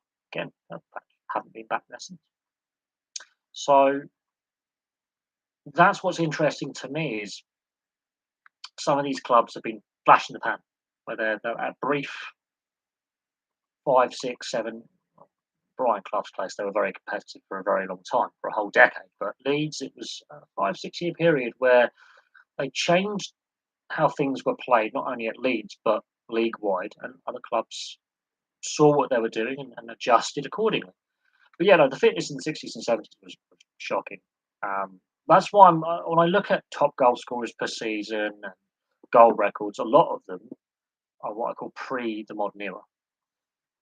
A lot of top goal scorers and higher scoring seasons in the videos I've researched are pre 1960, pre 1970. Very few of them come in the more modern era. most of them are from the 70s and before, where a guy will score 40, 50 goals a season. The top goal scorer would have been playing in the 30s and 40s era or 50s. That's when the goals per game obviously has varied. In the Premier League era, it has varied between I think it's 2.5 goals per game and 2.9. Um, it stayed in a bracket of 2.5 goals a game to 3. It's never gone above 3 and it's never gone below 2.5, with some variation of 0.00 whatever. So in the 30 years the Premier League's been going, the goals per game average has stayed in a narrow band of 2.5 goals per game to I think 2.8 goals per game when you're rounding up, rounding down. So that's a narrow band of 0.3 goals per game difference between the lowest season. I think there's one where it's like 2.1.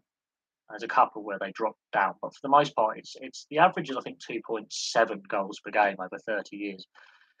The average hasn't really spiked and dropped. It stayed pretty constant with the odd drop here and the odd spike there, but for the most part, is in a narrow band, which I find really surprising. And that's taking into account that the early days of the Premier League, the league was bigger, so there was more league games, but then you just divide league games by goals, and it works out the same median way of working out average goals per game. So I'm going to have to look at decades goal per game average on a 10-year span. So the 40s is difficult. So we'll look post-war from 50s to now. We could do decade by decade average goals per game per decade. So you add up all the seasons between, let's say, 1950 and 1960s when Wolves were the dominant side, one of the dominant sides, and you add them up and break them down. And then you look at the 60s when Liverpool, Man United started to swap titles, and then the 70s when Leeds have had their bit, and then not Forest come along, so Liverpool are sort of dominant, and then the 80s when Liverpool are dominant, and then the 90s when Man United are dominant, then the 2000s when Chelsea get their money, the 2010s with several clubs bouncing and competing for the league, and then you can work it out. I would be surprised. The last 30 years, the goals per game average hasn't really varied. What I'm interested in is the previous 30 years. So from 92 back to 62, maybe 40 years, 52. Let's go just post World War II. That would be really interesting because some of the record wins and defeats aren't recent. They're quite some time ago. And we're looking at, the 50s, 60s, 70s, that kind of thing, or earlier when I'm doing my club history videos. And that's really interesting, really interesting. So that's something to bear in mind. And the fact that only 24 clubs have ever won the Division 1 or Premier League title, at least once, is something to think about. And only 7 clubs in 30 years have lifted the league title. 7 in 30. That's quite a striking number in itself. If it was 7 in 28, that's a club every 4 years win.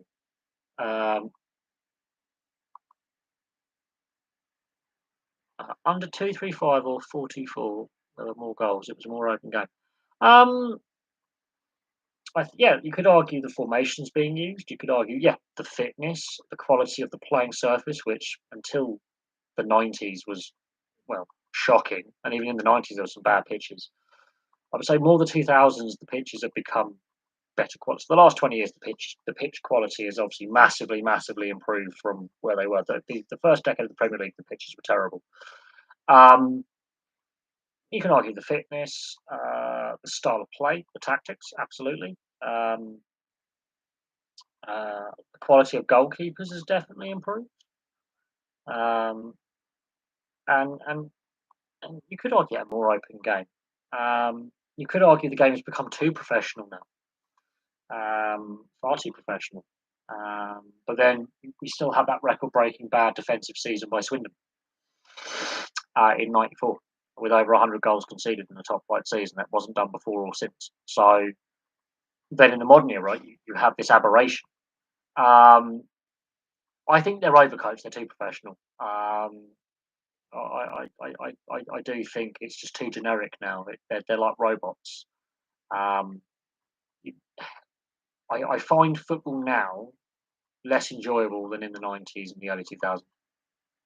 And even looking at historical footage from the 80s and 70s, I find it actually less enjoyable watching it now than then. That's my personal opinion. Um, and don't get me wrong, there are some bad teams out there. There's some bad league seasons out there that I can look at, like historically bad seasons, like Derby County's 11-point season, or Swindon Town's worst ever defensive record for a season. Um, that is actually on my. Um, I don't think Swindon Town even makes the worst 20 Premier League seasons up to 2018. I'll have to have a look at the worst Premier League seasons video, but I've got to update that. But I don't think they make the worst 20. They have the worst defensive record in the top flight ever. Admittedly, they had to play a couple extra games because of the bigger league before the league had shrunk to 20 teams, but over 100 goals conceded. That has never happened before or since.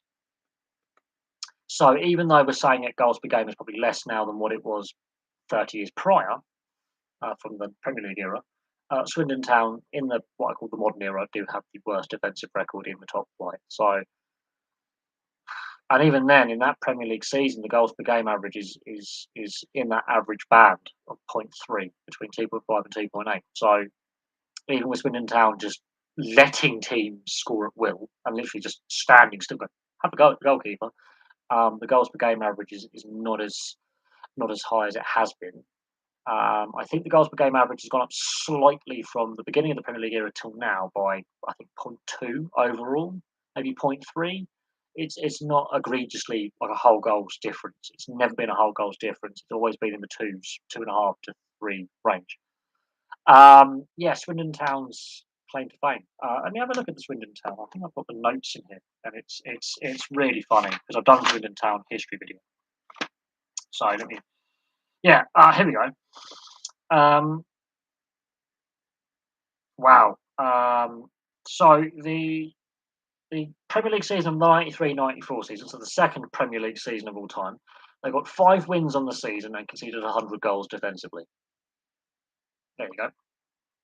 Uh, but what is funny is their record win and record loss are all before the Premier League era. And yeah, their League Cup is obviously in the 60s. But yes, their 93-94 season only got 5 wins on the season, conceded 100 goals. Um, that is a historically bad season. But it's not, I mean, it's how to put it into words.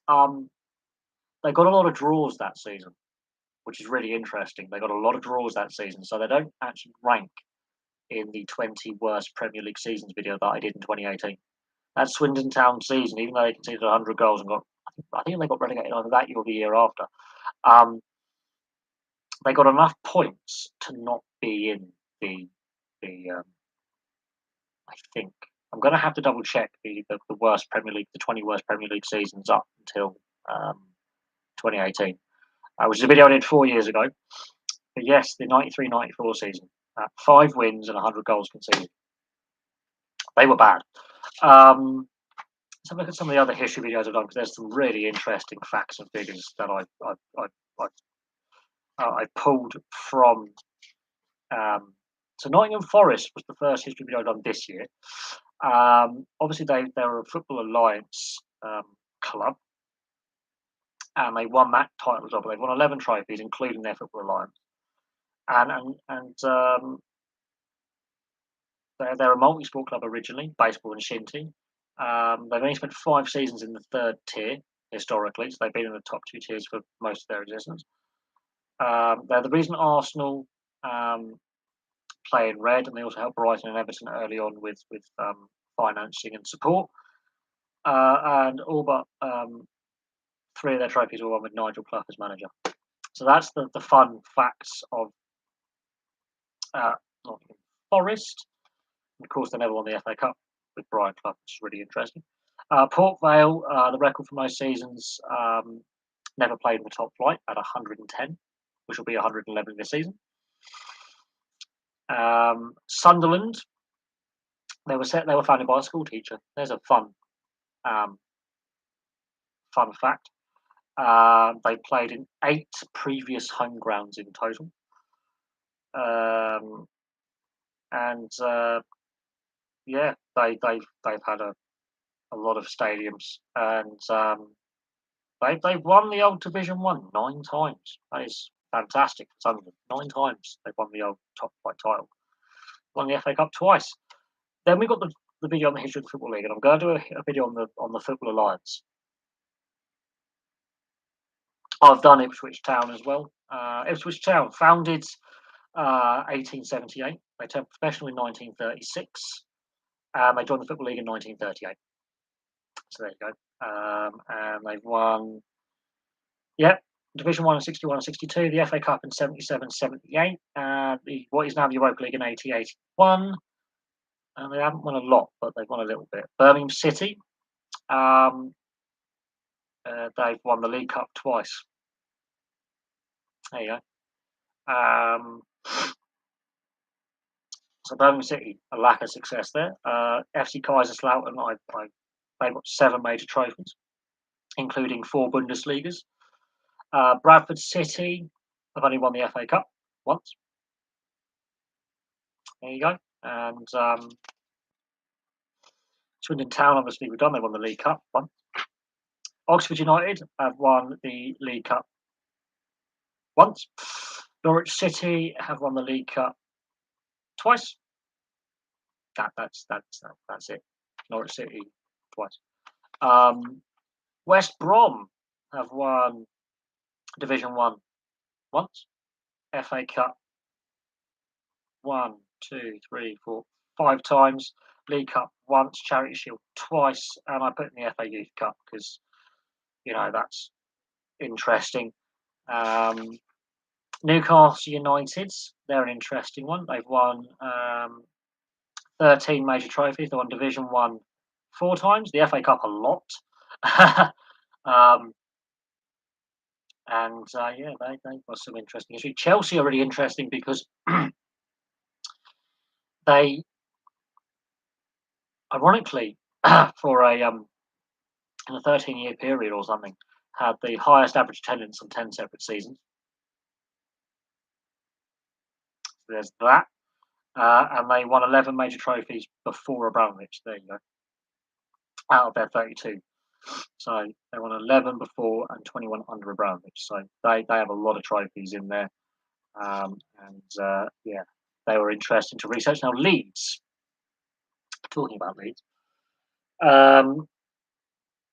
they've been a very up and down club historically. They won the Division 1 title only 3 times, twice under Don Revie, once after Don Revie. They won the FA Cup once, the League Cup once, the Charity Shield twice, once under Don Revie, and the Intercities Fair Cup twice, which became the UEFA Cup. So they weren't as dominant as people as people think. And of course, Brian Clough, Spurs manager, lasted 44 days. Aston Villa have won the Division 1 title, the old Division 1, 7 times, the FA Cup 7 times, the League Cup 5 times, the Charity Shield once, the European Cup Champions League once, the European Super Cup once. That's 24 major trophies. So Aston Villa, underrated club, in my opinion. The last trophy they won was in 95, 96. But they won the League Cup twice in my lifetime, and then the last 2 trophies Aston Villa have won. QPR League Cup once. Southampton FA Cup once. I included the Football League trophy because they've been obviously in the lower divisions as well. Fantastically historical club, and I think they could be dangerous in the cup competitions this season. I always say that every year. I think they are a very dangerous club to watch out for. Yeah, Coventry City. Well, to be fair, that's Wasps' home ground, and Wasps are the owners of the stadium now, so that's Wasps' responsibility to make sure that the pitch is up to standard because they're the owners. Yeah, well, Leeds still are a rugby league town as well, in my opinion. Although the Leeds Rhinos are in a bit of a mess right now. So that's Southampton. Then I did a history of Grimsby Town, and that's just an interesting history. Obviously, no trophies in there. Grimsby Town. That was a fun video to research. St Johnstone. So we went to Scotland. for a wee period. They've won, yeah. Um,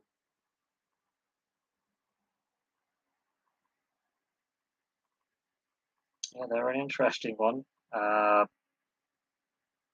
but they've won only three major honours. St Johnstone, Scottish Cup, and Scottish League Cup. That's it.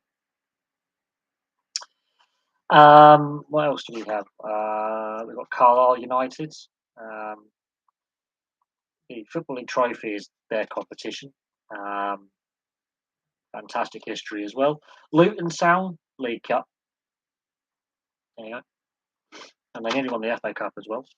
Um, Derby County, they won the Division One title twice, the FA Cup once, the Charity Shield once. Lack of success really stunned me with Derby County, and the seventies was their period. Aberdeen, I think, maybe Hibs, but I think Aberdeen. But then there might I think it's either Hibs or Aberdeen. I think it's Aberdeen, but I have to do the history. Notts County, FA Cup once. That's it. Which stunned me about Notts County with the fact the club's been going since 1862. That stunned me. Um, West Ham, FA Cup three times, Charity Shield, Cup Winners' Cup, never won the league. There you go. That's West Ham never won the league. That is fantastic. Sheffield Wednesday, four times they won the league. Also won the Football Alliance. The FA Cup they won three times, the League Cup once, and the Community Shield once. So 10 trophies for Sheffield Wednesday. That's interesting. St Mirren, they've got three Scottish Cups and Scottish League Cup, so they've only won four major honours, which again I find absolutely stunning.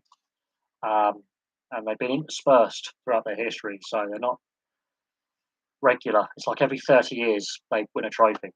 And I'm not joking, it's every 30 years St Mirren win a trophy. It's weird. So another 20 years they'll win a trophy again. Um, Bayer Leverkusen, yeah, their first major honour was a European honour. Then they were going to win a domestic trophy. They've won two trophies. Real Betis, they've won La Liga once, the Copa del Rey three times. So four major trophies in their history. They don't win very often. Preston North Ends, Division One twice. The first 2 years it was competed for. They did the first ever league and cup double. So there you go. And the FA Cup twice. Not lack of success there. Again, really stunning.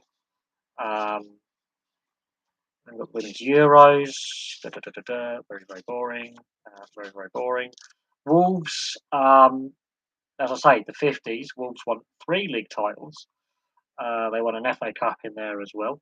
In fact, from 1948-49 season to the 1959-1960 season, they won the league three times, the cup twice, four charity shields, and then they win the League Cup twice in the 70s, and they won the FA Cup earlier in their existence. So that 12-year period, they are the side to beat, in my opinion. From the 1948-49 season to the 1959-1960 season, they won a lot of silverware. Really good side they were. Absolutely fantastic team. Wolves back in the day. Then we've done the history on Walsall.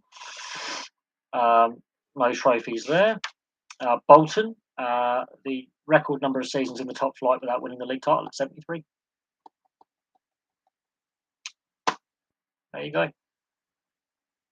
So there you go. 73 season top flight without winning a trophy. Honours the FA Cup. They've won four times, and I put the league trophy in there and the charity shields because they've won six trophies in their existence. Of Bolton and Leicester, again, their first trophy. It takes 70 years for their first trophy to come when entering the Football League. So there you go. So and Leicester have won a significant lack of success as well. Really, really stunning. And then yeah, that's the end of the club history videos I've done since May, and there'll be more coming. But yes, I think Aberdeen were the last club to really challenge the old firm, and Hibs were the last club to do it back-to-back seasons. And St Johnstone are the last ones to do a cup double that aren't from the old firm as well. So, Do I think Coventry City should have their own stadium? They should never left Highfield Road. They should develop that stadium in place. Um, yes, that Coventry City kit from the 70s is hideous but iconic. And again, got to do a video on Coventry City. Um, yeah, Wolves were a brilliant side in the 50s, and I've done my club history video on them. And yeah, uh, people can feel free if they feel like I've missed a top goal scorer or anything like that. Some of the clubs that win a lot of trophies, I don't bother with the top goal scorers. It's the clubs that don't have a lot of silverware that I look at the record goal scorer, I look at the record goals per season, I look at the record appearance holder, because it makes that history feel a little bit, more vibrant and a bit more touch it. Whereas the more successful clubs, we know the records and we know what they've done in the game. And look, there's 24 clubs that have ever won the league title in this country. I think Bury actually won the league title once. So, once I've gone through all the league title winners, we covered most of the silver. Then once I've gone through all the League Cup and FA Cup winners, then we'll be going to clubs that haven't won anything. But yeah, no, Wolves were a very good side back in the day, and obviously leaner times. But they had a very dominant spell, very dominant spell. And other clubs were envious of what Wolves were doing and replicated that. But there you go. Anyway, I'm going to call that a night. It's been very, very interesting discussing some of the things we've discussed. We've actually just gone on to a general, more history kind of chat with the questions, which is nice. Obviously, the Man United situation and the Everton situation, both winless starts to the season, two managers under pressure, and two clubs with the structures behind the scenes and how they put things together being questioned, and definitely two clubs that need a change of direction and maybe new ownership. So there we go. Thank you very much for your questions this evening. It's been very, very interesting, some of them. And yes, I'll have some more research when I get in from work tomorrow and some more club histories, which I'll be happy to do. And for me, it's good night. Thank you very much for watching, and I'll have some more content for you very, very soon.